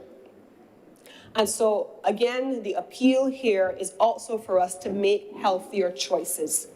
It really has to be for Barbadians, when we go to the supermarket, to make choices that don't then contribute on the back end to an increase in non-communicable diseases and the impact on the healthcare system, and with it, healthcare expenditure, because that is also a connecting thread that we have to be conscious of, Mr. President. And so with these not so few words, I beg to move that this bill now be read a second time.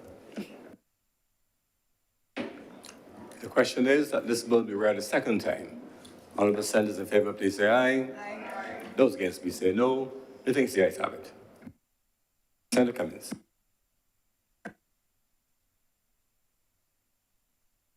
Mr. President, I beg to move that Your Honour do now leave the chair and the Senate dissolves itself into committee for further deliberation on this bill. The question is that I do now leave the chair and Honourable the Senate resolve itself in committee for further consideration of this bill. Honourable senators in favour, please say aye. Aye. Those against, please say no. The things the ayes have it.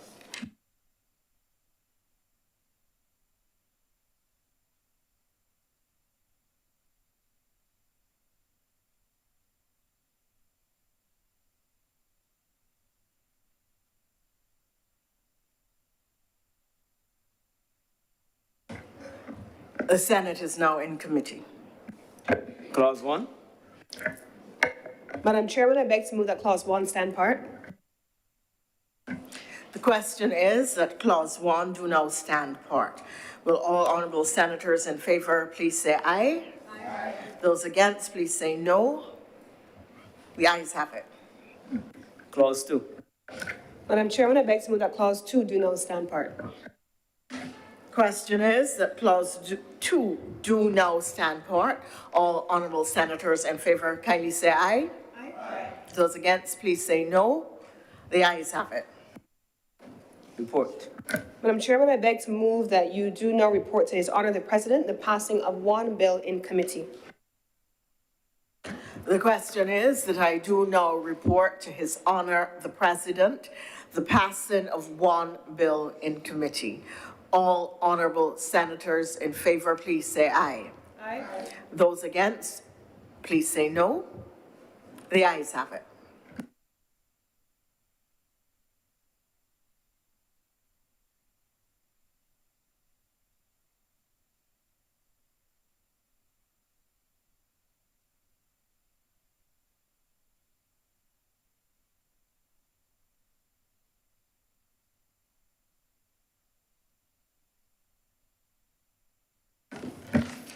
The chairman has reported to be the passing of one bill in committee. Senator Cummins. Mr. President, I beg to move the reading of this bill a third time. The question is that this bill be read a third time. Honourable senators in favour, please say aye. Those against, please say no. Methinks the ayes have it. Senator Cummins. Mr. President, I beg to move the passing of this bill and having it cited as the Value Added Tax Amendment Act 2023. The question is that this bill do now pass and be cited as the Value Added Tax Amendment Act 2023. Honourable senators in favour, please say aye. Those against, please say nay. Methinks the ayes have it. This bill is now therefore passed and so cited.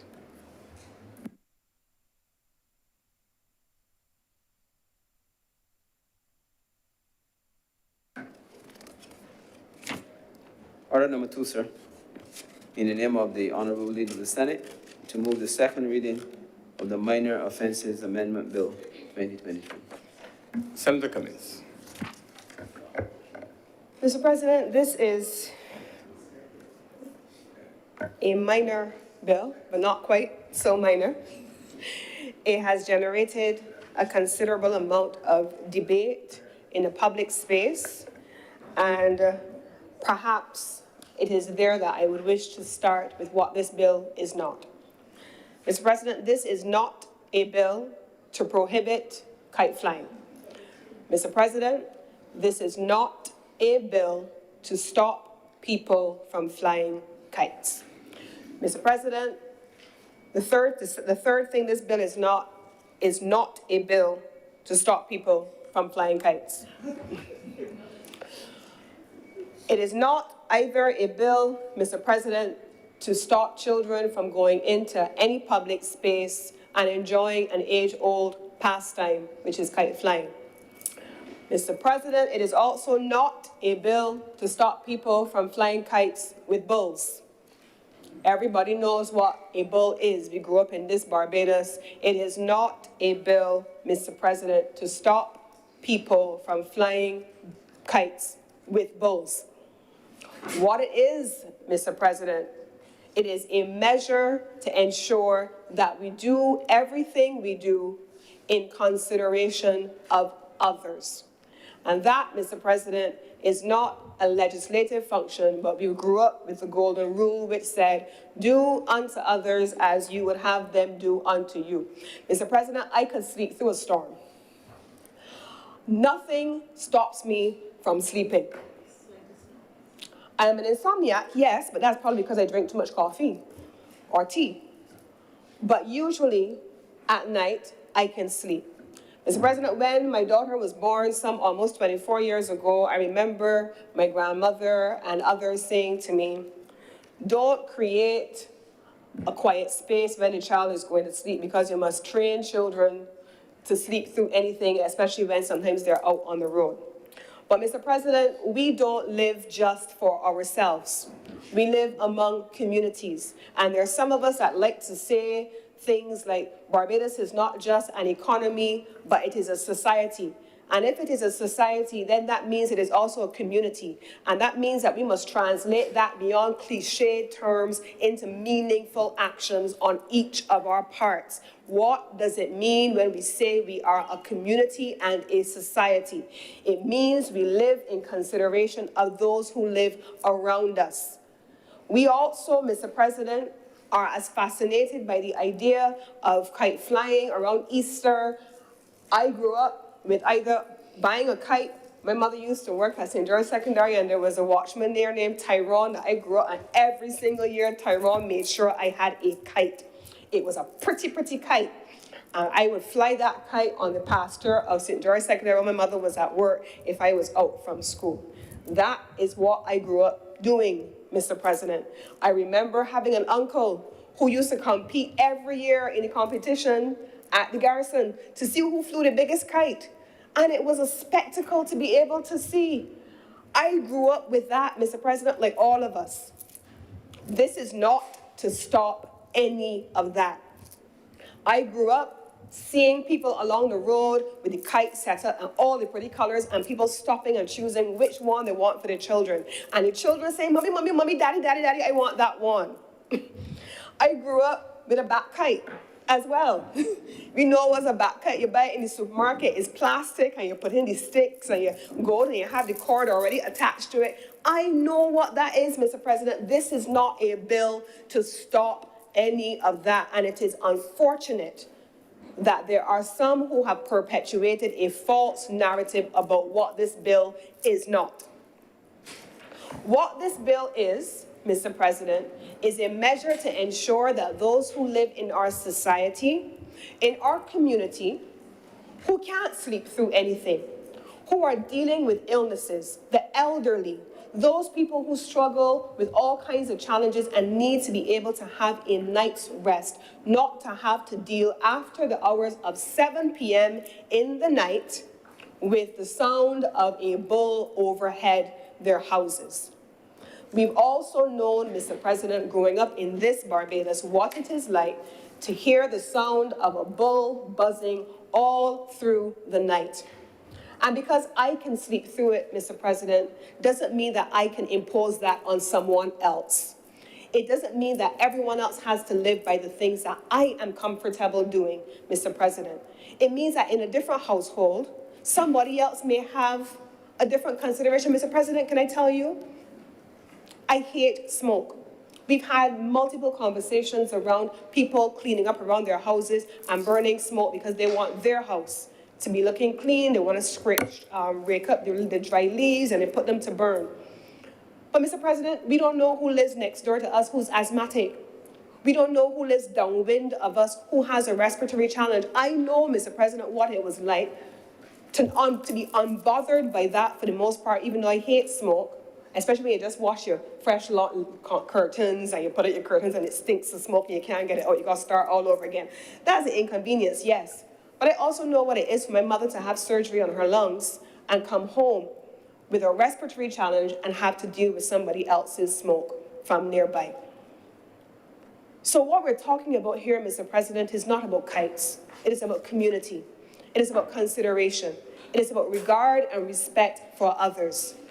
And so it is ensuring, Mr. President, that under this amendment, that persons who, for whatever reason, cannot be persuaded by moral suasion to take a kite with a bull down from over someone else's house because it doesn't bother you or because you enjoy it, you are insisting that that must be imposed on someone else and using a false narrative that it is constituting a Barbadian pastime. Mr. President, that level of inconsideration has to be legislated is perhaps an unfortunate reality. But we are simply using the legislation to say to people, please think of others, consider others whose circumstances you do not know. And so what is the legislation actually saying, Mr. President? It is one, between the hours of 7 p.m. and 6 a.m., it is asking you to take your kites down as long as they have bulls on them. If your kite does not have a bull on it, you can leave it up all night if you like because it doesn't bother anybody. But if it has a bull on it, Mr. President, it has to be taken down between the hours that I have just mentioned because we must not live in selfishness. We must not.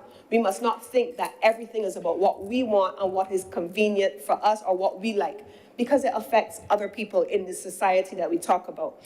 Mr. President, it says where you have contravened this requirement that the Barbados Police Service gets involved. They don't come immediately and give you a fine. They ask you to take it down. If you are the owner or the person in control of the kite, they ask you to take it down. And failure to do so results in a penalty. That penalty, Mr. President, is outlined in the draft of the legislation, and it is a fine at paragraph 4A, subsection 4. It is a summary conviction of a fine or imprisonment for 6 months. But the imprisonment for up to 6 months only comes in, Mr. President, if you fail to pay the fine. Now, I don't think that this administration wishes to criminalize anybody for offenses such as these because they are, by definition, minor. By definition, they're minor. But here's what this legislation is attempting to do, because what we know, we talk about it in terms of project management, what is not monitored is not done. What is not enforced is not done either. And so in order for us to ensure that people understand the seriousness of selfishness in a society and the absence of consideration for others, these are measures that are put in here to ensure that people comply. It is meant to incentivize people to ensure that they comply with the amendment to the legislation and that they take their kite down.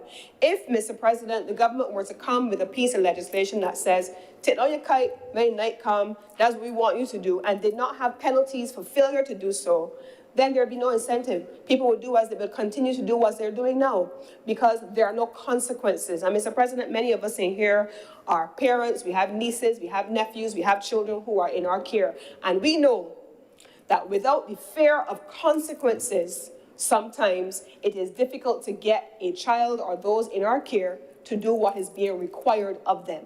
This legislation, Mr. President, is not seeking to criminalize people, but it is seeking to get people to comply with an instruction that really ought not to be an instruction. It should be about us living in consideration for our community.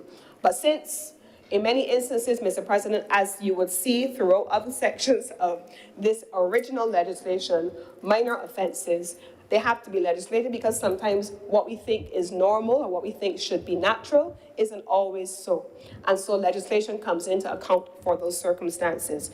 Mr. President, you also have, in this instance, the circumstances where either in Section 4A or Section 4B, what happens when a person fails to comply with a direction given by the Barbados Police Service. And that is outlined there, Mr. President, and that becomes a fixed penalty that may be recovered as a debt to the state in Section 4C in civil proceedings and not criminal proceedings. It is important for us to be able to make that clear.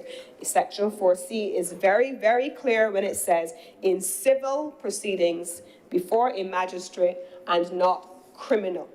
So that is one of the other things that this bill is not. It is not an attempt to criminalize people. It actually is a civil penalty as well.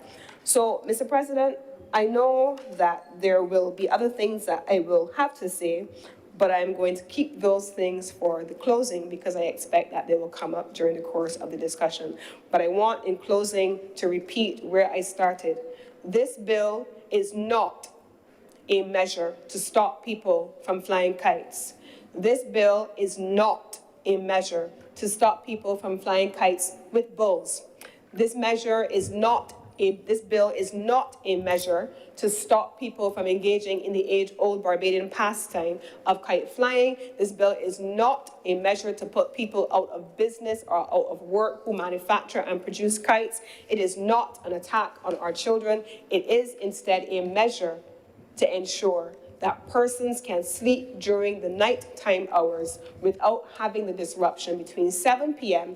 and 6 a.m. of a kite with a bull. And that, Mr. President, is what the bill is about. And with these few words, I beg to move that this bill be read a second time. Thank you, Senator Cummings. Speakers? Senator Reverend Dr. Rogers.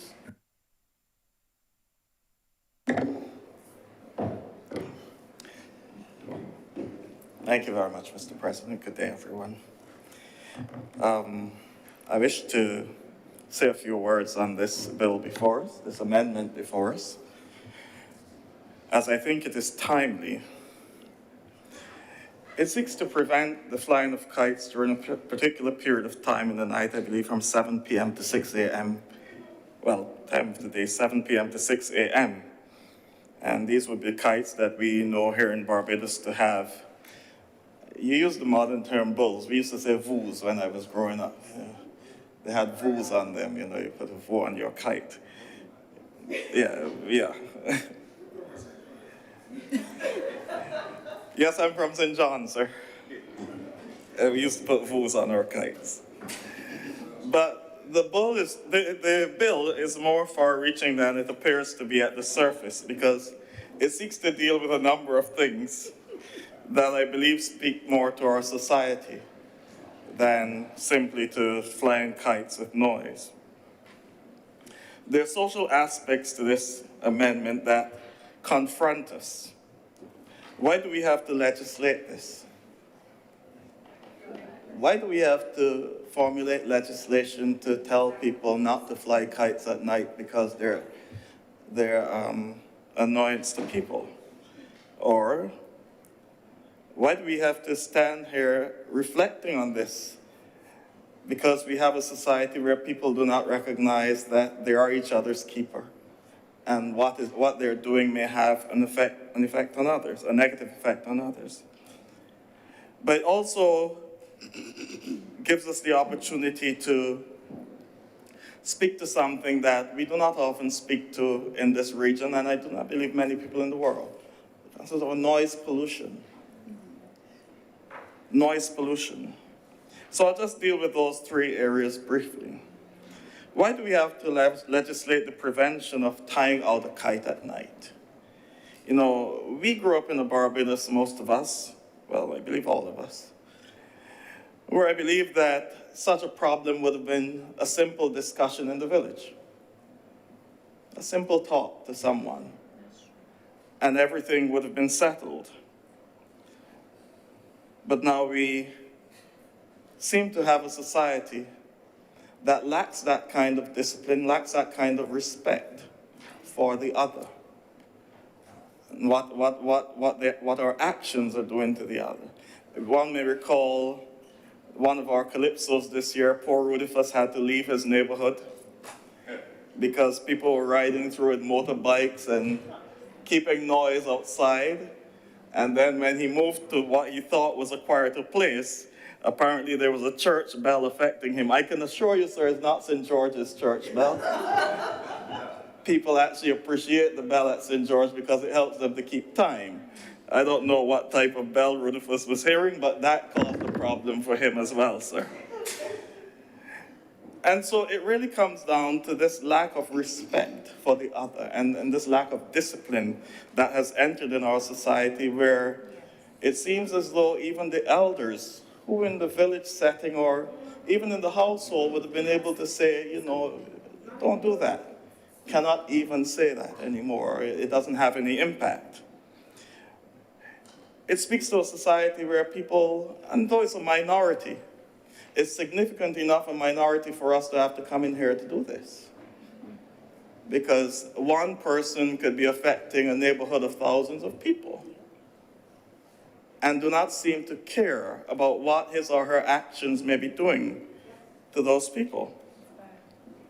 And it really begs the question, do we really care about the other person? And it goes back to something that was said in a speech not long ago about rights. I have a right to do this. I have a right to fly my kite as I wish. If you can't deal with it, that's your problem. Or as my daughter told me the other day, I was telling her something about some challenge I was experiencing, and she said, you know, Daddy, that sounds like a you problem. Yeah, that's So that is the new thing now. Yeah. That's a you problem. And so nobody seems to care what their actions may be doing to the other person. And it really goes back to what Senator Thompson was speaking of earlier. There needs to be a return to a level of civics in this country. We need to teach it. We need to inculcate civics in our schools, in our teaching, because clearly our young people, and some of these are not young, too many of our people do not seem to understand what being a citizen in a space like this means, and how our actions can have effects on other people. And so I believe that this bill gives us an opportunity to revisit this and look at the need for this kind of teaching in our public spaces. But I also believe that it gives us the opportunity to speak to the broader issue of noise pollution, as I mentioned earlier, sir. I don't know if many of you had the experience I had during the COVID-19 lockdown, but it was blissful. You didn't realize how noisy this country really is. I mean, you experience it from time to time when there's a power blackout. But during the COVID period, you actually could hear yourself. And it was pleasant. I said that to say that Barbados is a very noisy place. Many of us may not recognize it because we've become accustomed to what is around us. And so this bill, though it is about kite flying during a particular period, it is also about the motorbikes that speed through quiet hamlets in this country with one wheel in the air. It is about when the village shop believes that it needs to have karaoke night into the wee hours of the morning, with no care for how close the houses are around them, and the DJ is speaking at the top of his voice, and this is at 2 and 3 in the morning, and you wonder if there's a cutoff point for these things, and the people who are singing the karaoke may think that they're soothing us because they're singing a couple oldie goldies and things. But the reality is that they are a far cry from soothing, and cry in capital letters. And that's what we face in this country on a daily basis. And the damage may be more far-reaching than we may be able to assess at this point in time, because this is not just about kites flying at night. The World Health Organization in 2018 published an updated environmental noise guidelines for the European region. And that study provides noise values for different levels in the region. And it says, it is based on an assessment of evidence resulting from systematic literature and reviews for association between environmental noise exposure and cardiovascular disease, metabolic effects, irritability, effects on sleep, cognition, quality of life, mental health and well-being. All these things were found to be affected by the noise levels in the community. As I said, we may not be at a stage at this time to assess that, because I don't even think we've given any thought to testing the decibel levels of our noise. It also said that 1 in every 5 persons in Europe is exposed to levels of environmental noise that are considered harmful to health. That's 20%. This has a particular effect on a demographic that is high in this country, and I dare say is dear to us. That's our elderly. An article published in the Journal of Alzheimer's Association 2020 has indicated that a growing number of studies now point to noise as an influence on the risk of dementia. Noise is an influence on the risk of dementia. And it also cited a study which says that 10 decibels more of daytime neighborhood noise is associated with 36% higher odds of mild cognitive impairment. It also went on to say that 10 decibels increase in daytime noise is associated with 30% higher odds of Alzheimer's. So when we look around our country and we realize that a lot of people may be experiencing dementia, let us look at noise and the noise levels in our country as a possible contributor to what is taking place. As I said, this is telling information for us in Barbados, where over 31% of our population is over 55. Over 31% of the Barbadian population is over 55. Senator Cummings just said that she could sleep through a storm, sir. And that's because I believe she hasn't reached that level, that age limit as yet. But I also heard an aside which says, every little noise affects me. And there's a reason for that too, sir. There's a scientific reason. Seniors are more sensitive to sounds. I'm not saying that the person who said that every little noise affects them is a senior, but seniors are more sensitive to sounds.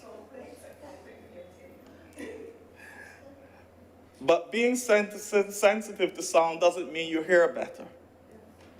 What it means is that you're not able to filter sounds. And so you hear everything, and it becomes confusing. In 2019, there was a study that suggested that younger individuals can filter out sounds, while 60-year-old individuals remain sensitive to all sounds in their environment. And they hear all sounds loud and soft. And what that means, that they cannot filter out the sounds that they do not want to hear. And as a result, listening to all these sounds leads to listening fatigue, difficulty hearing, since the auditory cortex of the brain becomes bombarded. This is exacerbated at night, sir. And I will tell you why it's exacerbated at night. There's something called REM. Let me just get the full word. Rapid eye movement sleep, which occurs just about 90 minutes into your sleep. And it says that there are 4 stages of this rapid eye movement sleep. And what this does for you is that it puts you in a paralyzed state, And this is when your dreams and so on play out. So while you're dreaming and so you cannot move too much and act out what is happening in your dreams. It is also responsible for memory and moods and all those kinds of things. It's a sort of deep sleep. What they've found is that all individuals, adults, experience 25% of REM per night, while babies require 50. 50% of their sleep is REM. But what we also know is that the brain is always listening out for sounds. It becomes very active at night so that one can be alerted. And the more sounds there are, the more noise there is, the less the ability to have this REM that your body needs. And so, sir, this bill is not only about flying kites and annoying me with noise. It is about the damage we may be doing to the elderly in this country, in this society. People who do not deserve this. They do not deserve this. My goodness, you could fly the kite during the day down by the beach somewhere. What do you have to tie it out at night for? And think about the number of people that we can be affecting. We have been worried about Alzheimer's and dementia in our community for a long time. And the question is, has this noise been contributing to what these people are experiencing? And so, as we consider this amendment, sir, I wish for us to look a little deeper at the level of society. And I wish to appeal to those persons out there who feel the need to tie up their kite. I don't know how many people we have who are willing to go down on the beach and cut it, but that's a different matter, sir. But I wish to appeal to those people out there who feel this great need to tie these kites out with these loud noises, and very loud, to consider the damage they could be doing to their very grandmother who is in the house with them, or the old lady next door, or the old man that they care about down the street. Because part of the problem we have in this society, sir, is the definition of the word respect. Because some of these people think that they have respect for you if they pass and say, yeah, pastor, yeah, grands. But it has to go deeper than that. It has to go to me feeling and caring about what is affecting you, what I am doing that may be affecting you. And for years we've been complaining about this matter. But I hope that we will delve a little deeper into the science of what noise may be doing to our people and what this type of noise at night, the type of effect it can have on that demographic of our society who have worked really hard to get us where we are and now cannot enjoy the peaceful latter years that God has given them. I appeal to those out there who are flying these kites. We've given you the daytime, even though we may have to study that too. Even though we may have to look at that as well. Because as I said just now, 10% increase in daytime noise can have a 30% effect on the odds of one experiencing dementia and Alzheimer's. So if that is the case, we may have to look at the daytime too, but for now, please do not tie out the kites at night. Remember the people who need to have rest. Remember the old people who may be affected by every sound that is around them and cannot process, do not have the ability to filter it out, to sleep through the storm as younger persons like Senator Cummins can. Consider them when you're tying your kite out. And with those few words, I wish to support this amendment. Thank you very much, Senator Reverend Dr. Rogers. Senator Maladu.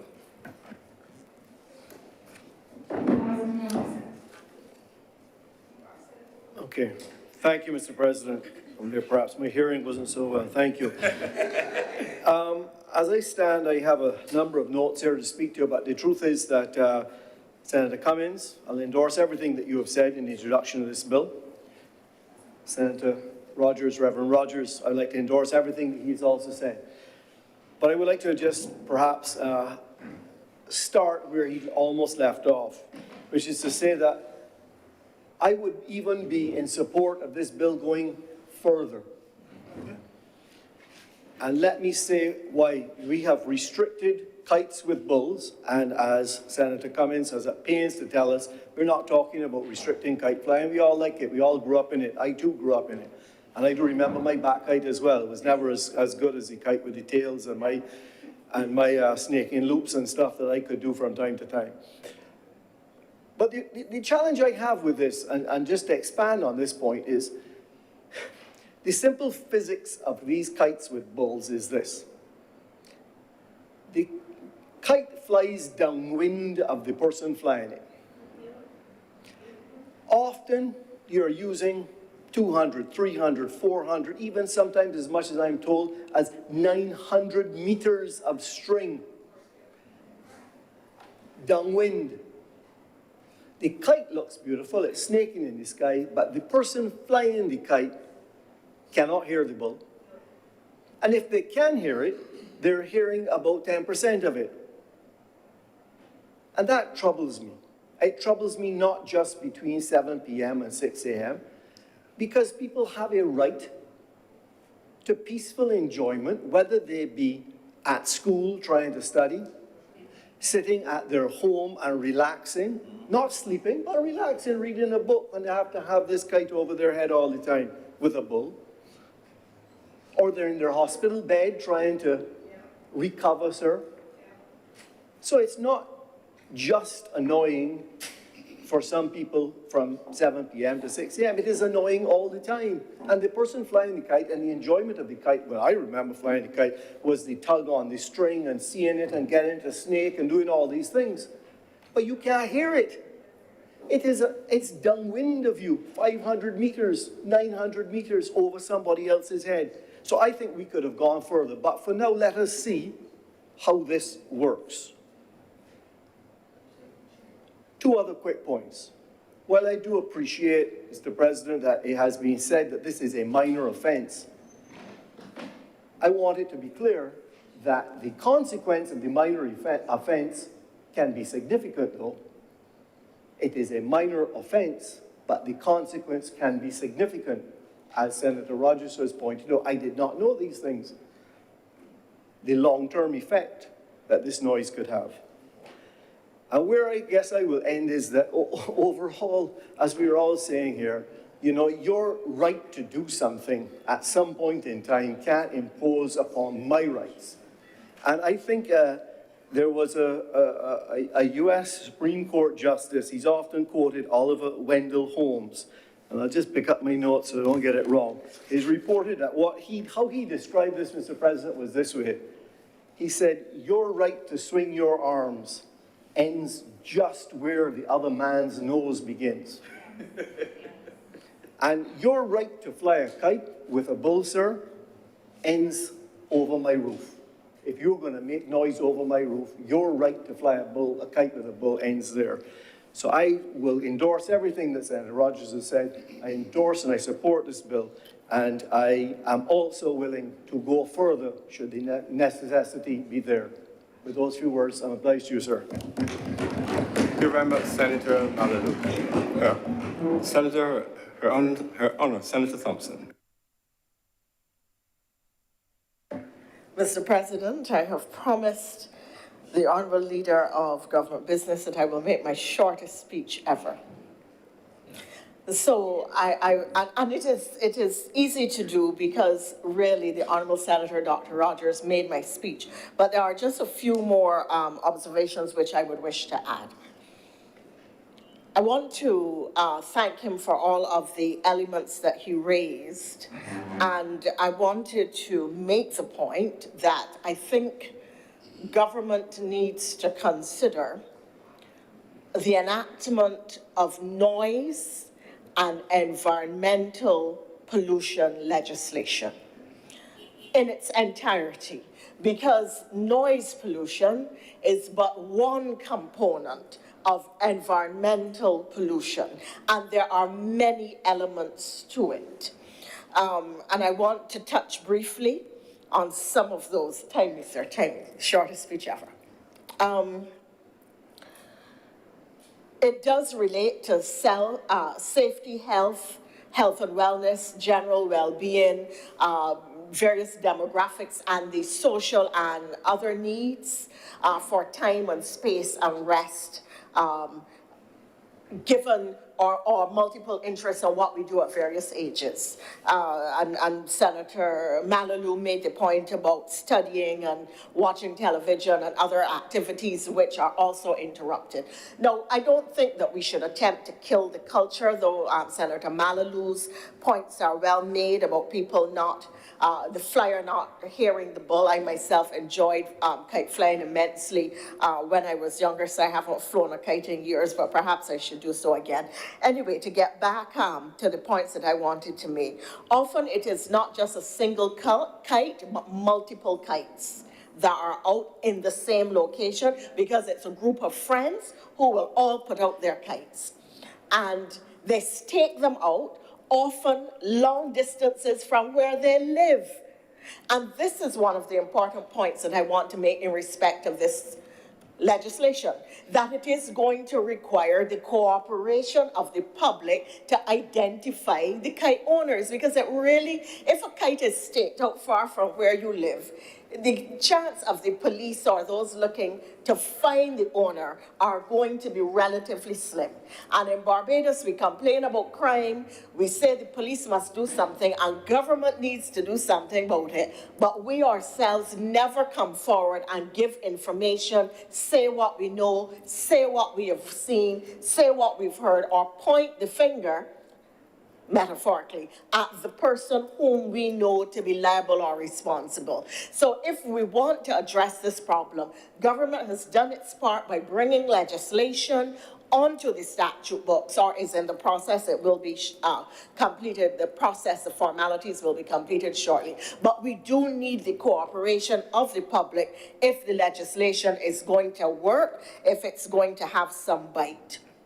In relation to noise pollution, there are other components of noise pollution that Senator Rogers did not address, which I would wish to draw concern. In communities, it is lawnmowers starting up as soon as the sun breaks, that people come out with lawnmowers. And for people who work long hours, people who are studying at night, I often go to bed at 2, 3 o'clock. So if somebody starts a noise at 6, it really wakes me up. If they started at 5, it ruins, well, what is my night's sleep. And for a lot of people who are working shifts, students who are studying, people who are looking after the elderly, and are themselves getting very little sleep, or for the elderly who have difficulty sleeping. And Senator Rogers, there was some people in my age group and over my demographic, how we can filter noise and so yes, yeah. So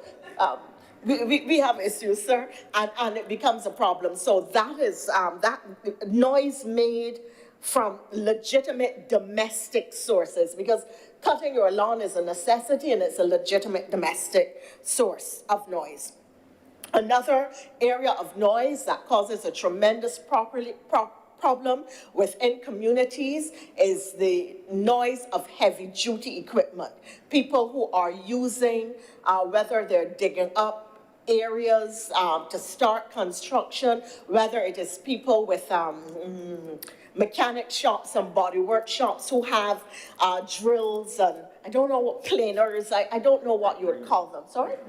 Grinders, that make a tremendous amount of noise, and that high-pitched buzzing sound that I'm very bad with noises, sir. I can't even bear to hear a kettle boiling. And there are people who are very, very sensitive to repetitive noises, to high-pitched noises, and so on. So that is something that needs to be looked at.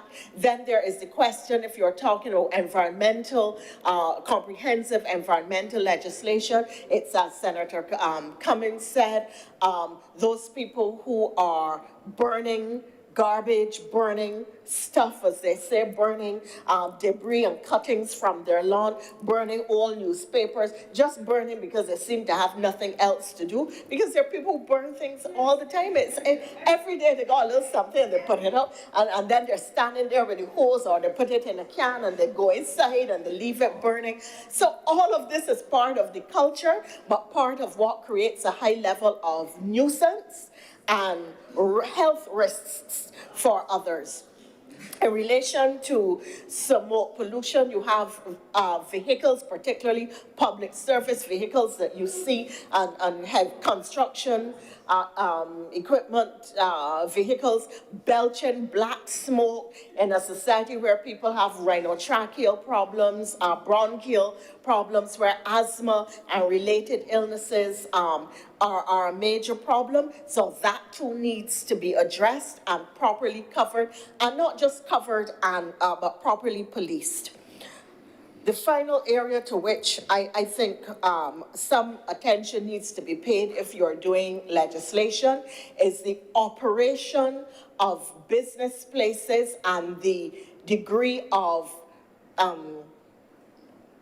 technology that they should be mandated to use to buffer the noise that the operations of their businesses generate.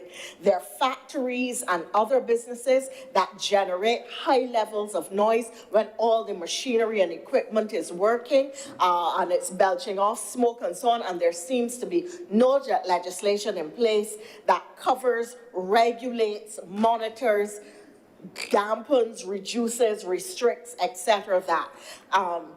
It is a major problem for people because the hours are not regulated. I live very near to the government's landfill. They have started operations now very early in the mornings.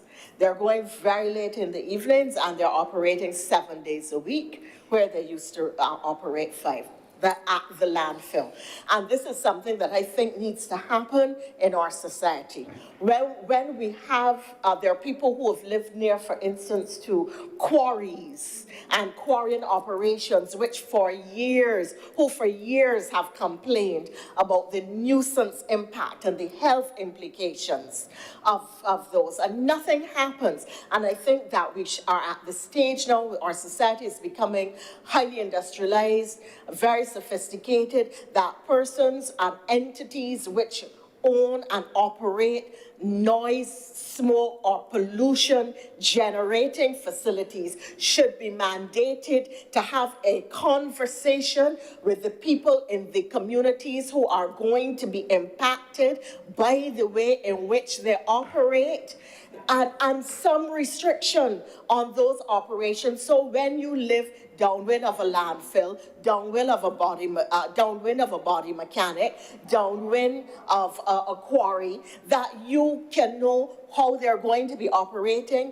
if they're going to expand their hours, if they're proposing to move to a 7-day-a-week cycle as opposed to a 5, and that there can be a conversation that allows you not to shut down the people's operation because you understand the need for it, but allows you to live in some degree of comfort. And the managers of the organizations ought to be compelled to have a conversation with you rather than not speak when you try to speak with them and ask them what is going on. Just saying, sir.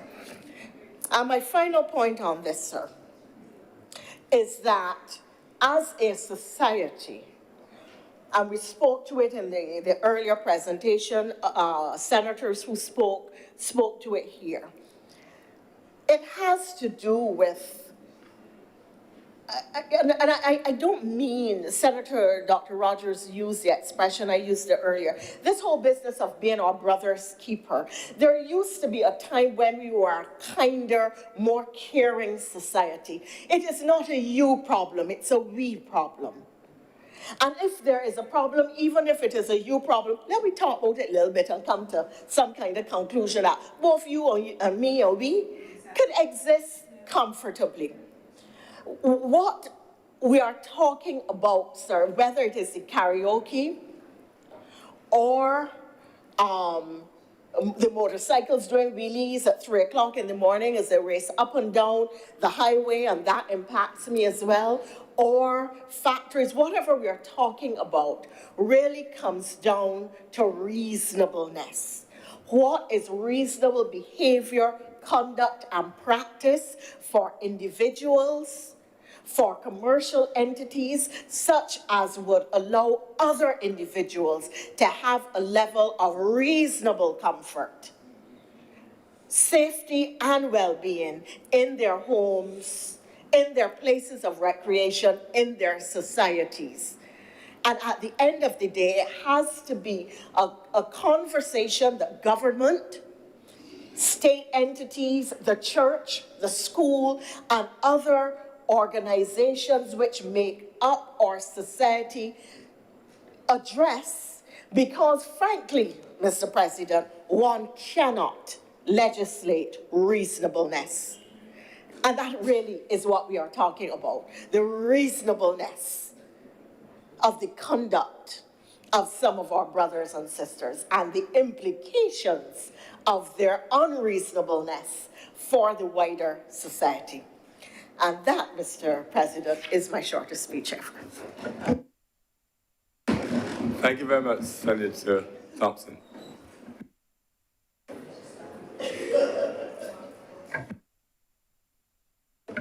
Senator King. Thank you, Mr. President. I'll be extremely short. But listening to everyone speak, I totally agree with all of the things that I've been hearing.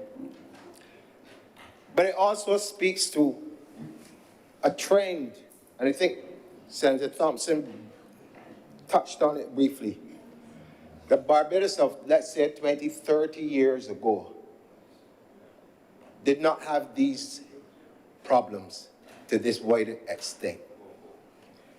Which means, if I'm going on what Senator Rogers' data suggests about dementia and the effects that sound may have on persons in speeding up that process, and with what seems to me an increasing amount of people that I have known to be coming down with this same condition, it means then, one, in my estimation, that yes, we are living in a much noisier society, but it also speaks to what I call a lack of, one, consequential thinking within the society, and two, a lack of ethics within the society. Which, when we dig deeper, these are the foundations that built communities, which were taught first by that old saying, charity begins at home. And so it troubles me, Mr. President, that we have to continuously find ourselves in these chambers to bring legislation to deal with matters that should really be dealt with on a family basis, on a neighbor-to-neighbor basis, on being able to understand, as Senator Rogers made the point, and I think it needs to be continue to be made all the time. You're going to be affecting predominantly the older persons within our society, upon whose shoulders, backs, everything, and all of us enjoy what we enjoy today. If, as a human being, one cannot work out your obligation to your neighbors, especially to the elderly within our society, there has to be a serious problem in how you think. We got to get to the root problem is, why is it that people are not thinking about their actions and what consequence it has on others? And even though we talk about getting civics, I support that 1,000%. And having civics taught again. But if a person cannot think, stop and think about it. If a person cannot think, you can preach ethics, civics, until God comes for the world. It will make no difference to them. And if by chance the person is what we call in social antisocial, who gets their enjoyment from creating most havoc, you've got another problem on your hand. And one of the problems that we have had for a very long time is that we cannot identify these people because we don't know what to look for. And so you find them all through. You find them in every major place where they can create havoc. They find themselves in it, even if it means going to university and get 25,000 degrees, so that 25,000 million people they can offset, they will do it. Because that is the kind of brain that you're dealing with. And legislation, although it is necessary, at this point in time, it should be of concern for all of us that we have to come to this point where we have to create legislation to ask people to be sensible. Think about it. As we would say, the society is becoming very low-toned. And it is concerning. Because all the good things that government is trying to do, all the good things that individuals are trying to do will come to naught if this particular demographic is allowed, as young people say, to run the road. We have to begin, and I say this without any apologies, and as my father would say, who vex, vex. Who please, please. We have to get, and I heard the Honourable Prime Minister talk about it, we need to get those parenting programs into the societies ASAP. Because the root cause of all of these things, people with the motorcycle carrying on the highways, you see, look on videos, and you see people sending about a video, and I'm scared, no. Sending around a video with young men somewhere in the United States of America riding bicycles and riding them at cars and then swerving off. And under the caption had, "Coming soon to Barbados." You can imagine. Right? But this is where our society is heading. And oftentimes, because it doesn't necessarily impact on you right away, a lot of people turn a blind eye to it.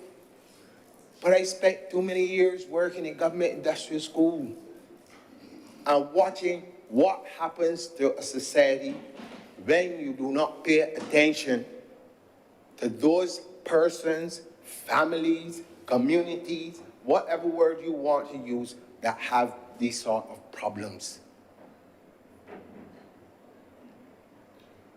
Time, in my mind, Mr. President, is running out.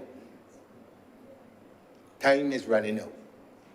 And I would like to appeal to parents who can hear me. Like I said before, if you vex, you vex. If you get it, bless your heart. But you need to do what you are supposed to do. That is to train your children.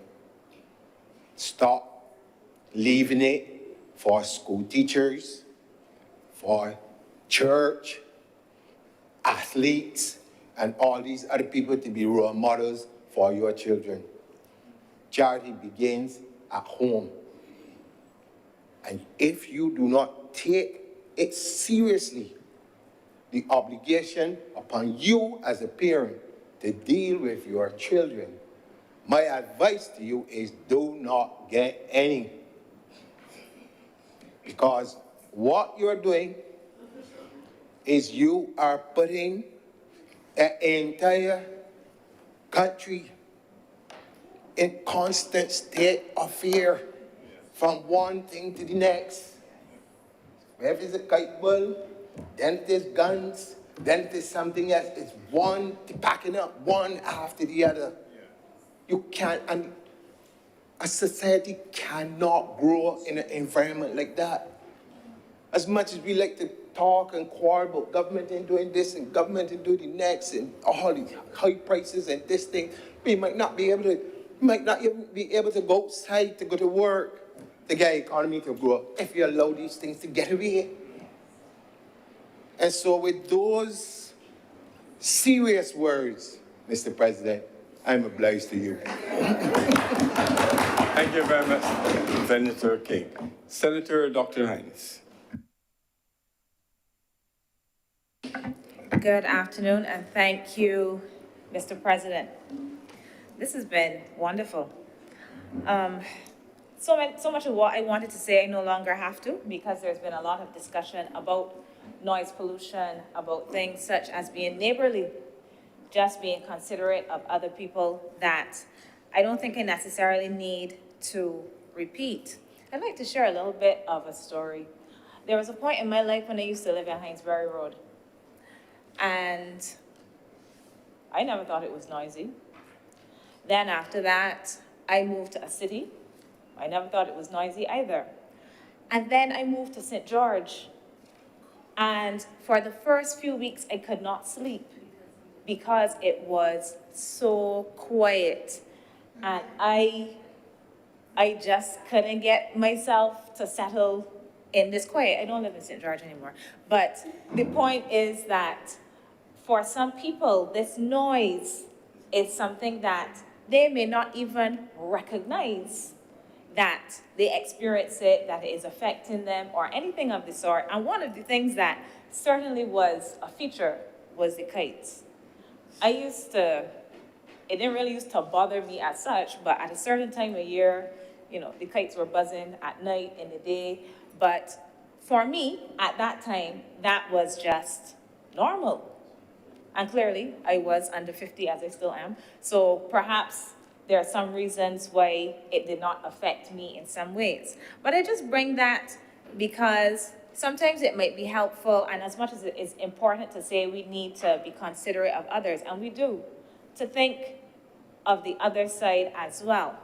One of the other things that I would like to just mention is something I hear people complaining about quite often. It was mentioned in here as well, is the matter of things such as weed whackers. People complain, the weed whacker early on a Sunday morning. And I understand, I want to sleep in too. But I also somewhat understand the reason why somebody is going to get up early on a Sunday morning and use their weed whacker. Because if they have to work the whole week, and Sunday is the day that they have off, and they want to get out before the sun is very hot. And if they have to do it themselves and they don't have someone who can do it for them at a time during the week, I can sort of understand the other side of this, why persons do this. So it may not be that some individuals are purposefully being inconsiderate, but they are doing things at the times that they can do them so that they are not causing other nuisances, mosquitoes and things, because they have a big set of tall grass, and you still gonna be complaining, why this person don't cut the grass? So I think sometimes, and this is why I'm glad as well that this legislation does not automatically seek to criminalize persons, that the first step is actually to get them to bring down their kites. I have some concerns about enforcing this because somebody will have to prove that that's my kite, if it was me.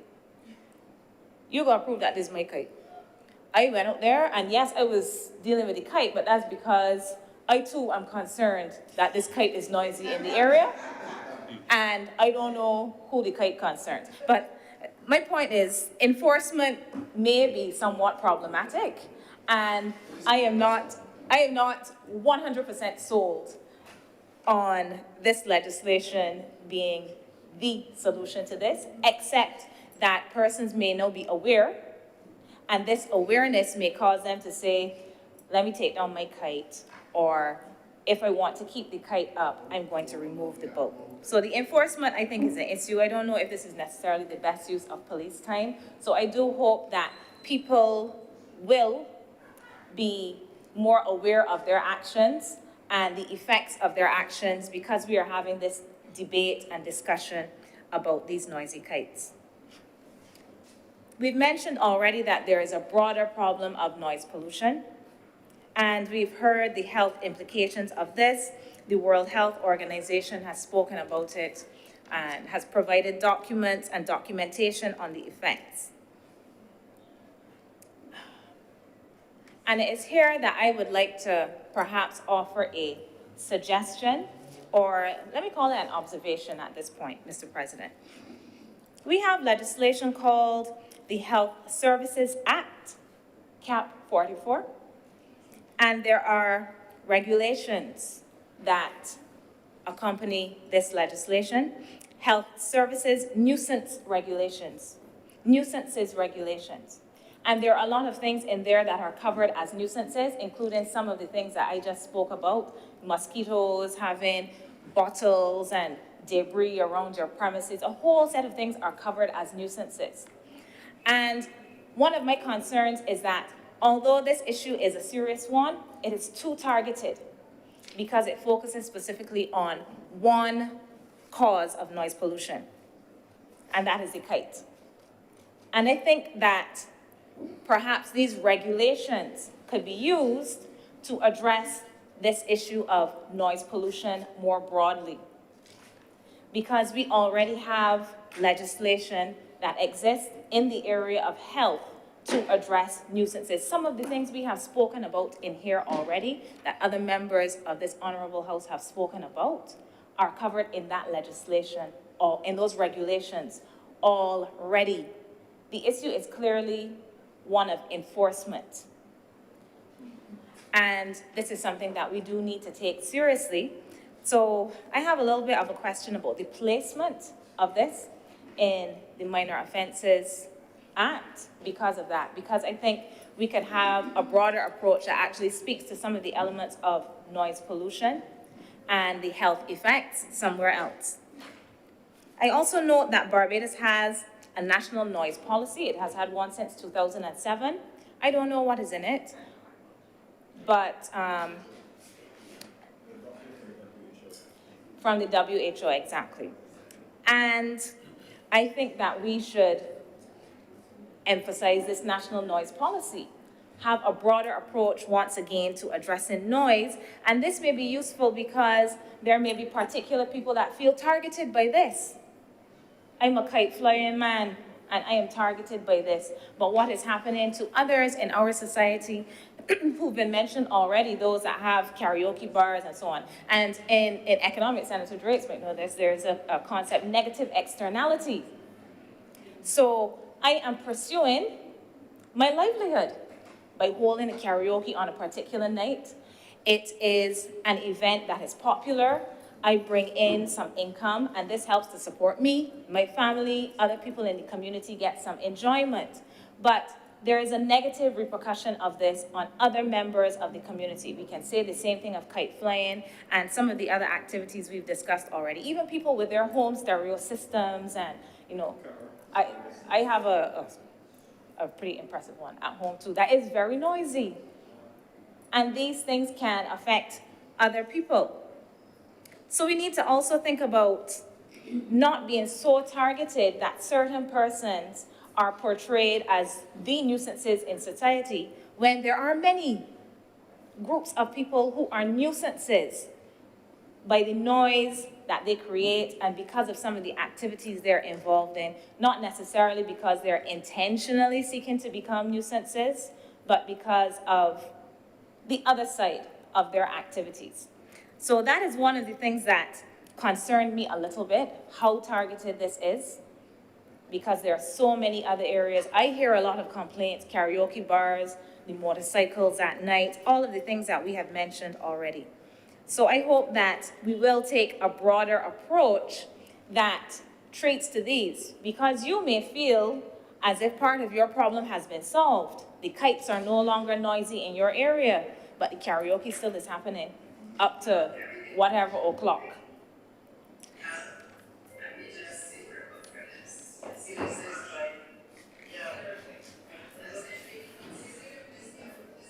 All right. As others have said, we certainly cannot legislate neighborliness, manners, being considerate, having empathy, not being in multiple meetings simultaneously. These are not things that we can legislate, Mr. President.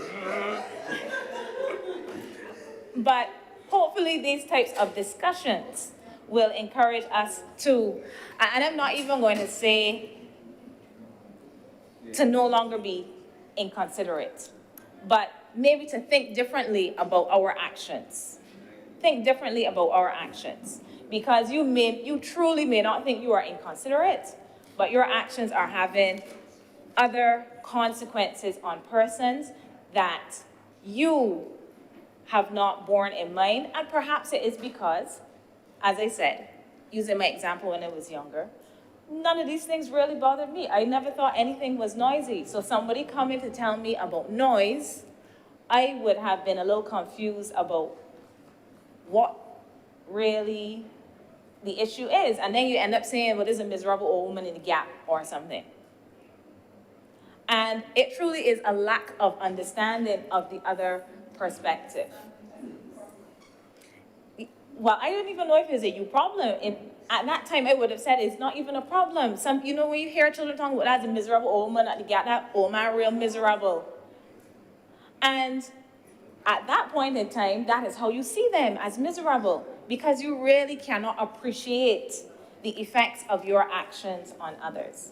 So I hope beyond my suggestion about perhaps where some of this can be covered, even if it may take some time to have standalone legislation on noise pollution, I think we already have some regulations that can address this area. In addition to that suggestion or observation, I hope that this debate, if it is heard, does encourage people to think about their actions, because we cannot legislate everything. Thank you, Mr. President. Thank you very much, Senator Dr. Hines. Senator Cummins. Thank you very much, Mr. President. I beg to move the suspension. I beg to move the suspension of the sitting of the Senate for lunch and to resume at 5 minutes after 3 p.m. The question is that this sitting be suspended until 3:05 p.m. today. Honourable senators in favor, please say aye. Aye. Those against, please say no. Methinks the ayes have it. This sitting is suspended until 3:05 p.m. today.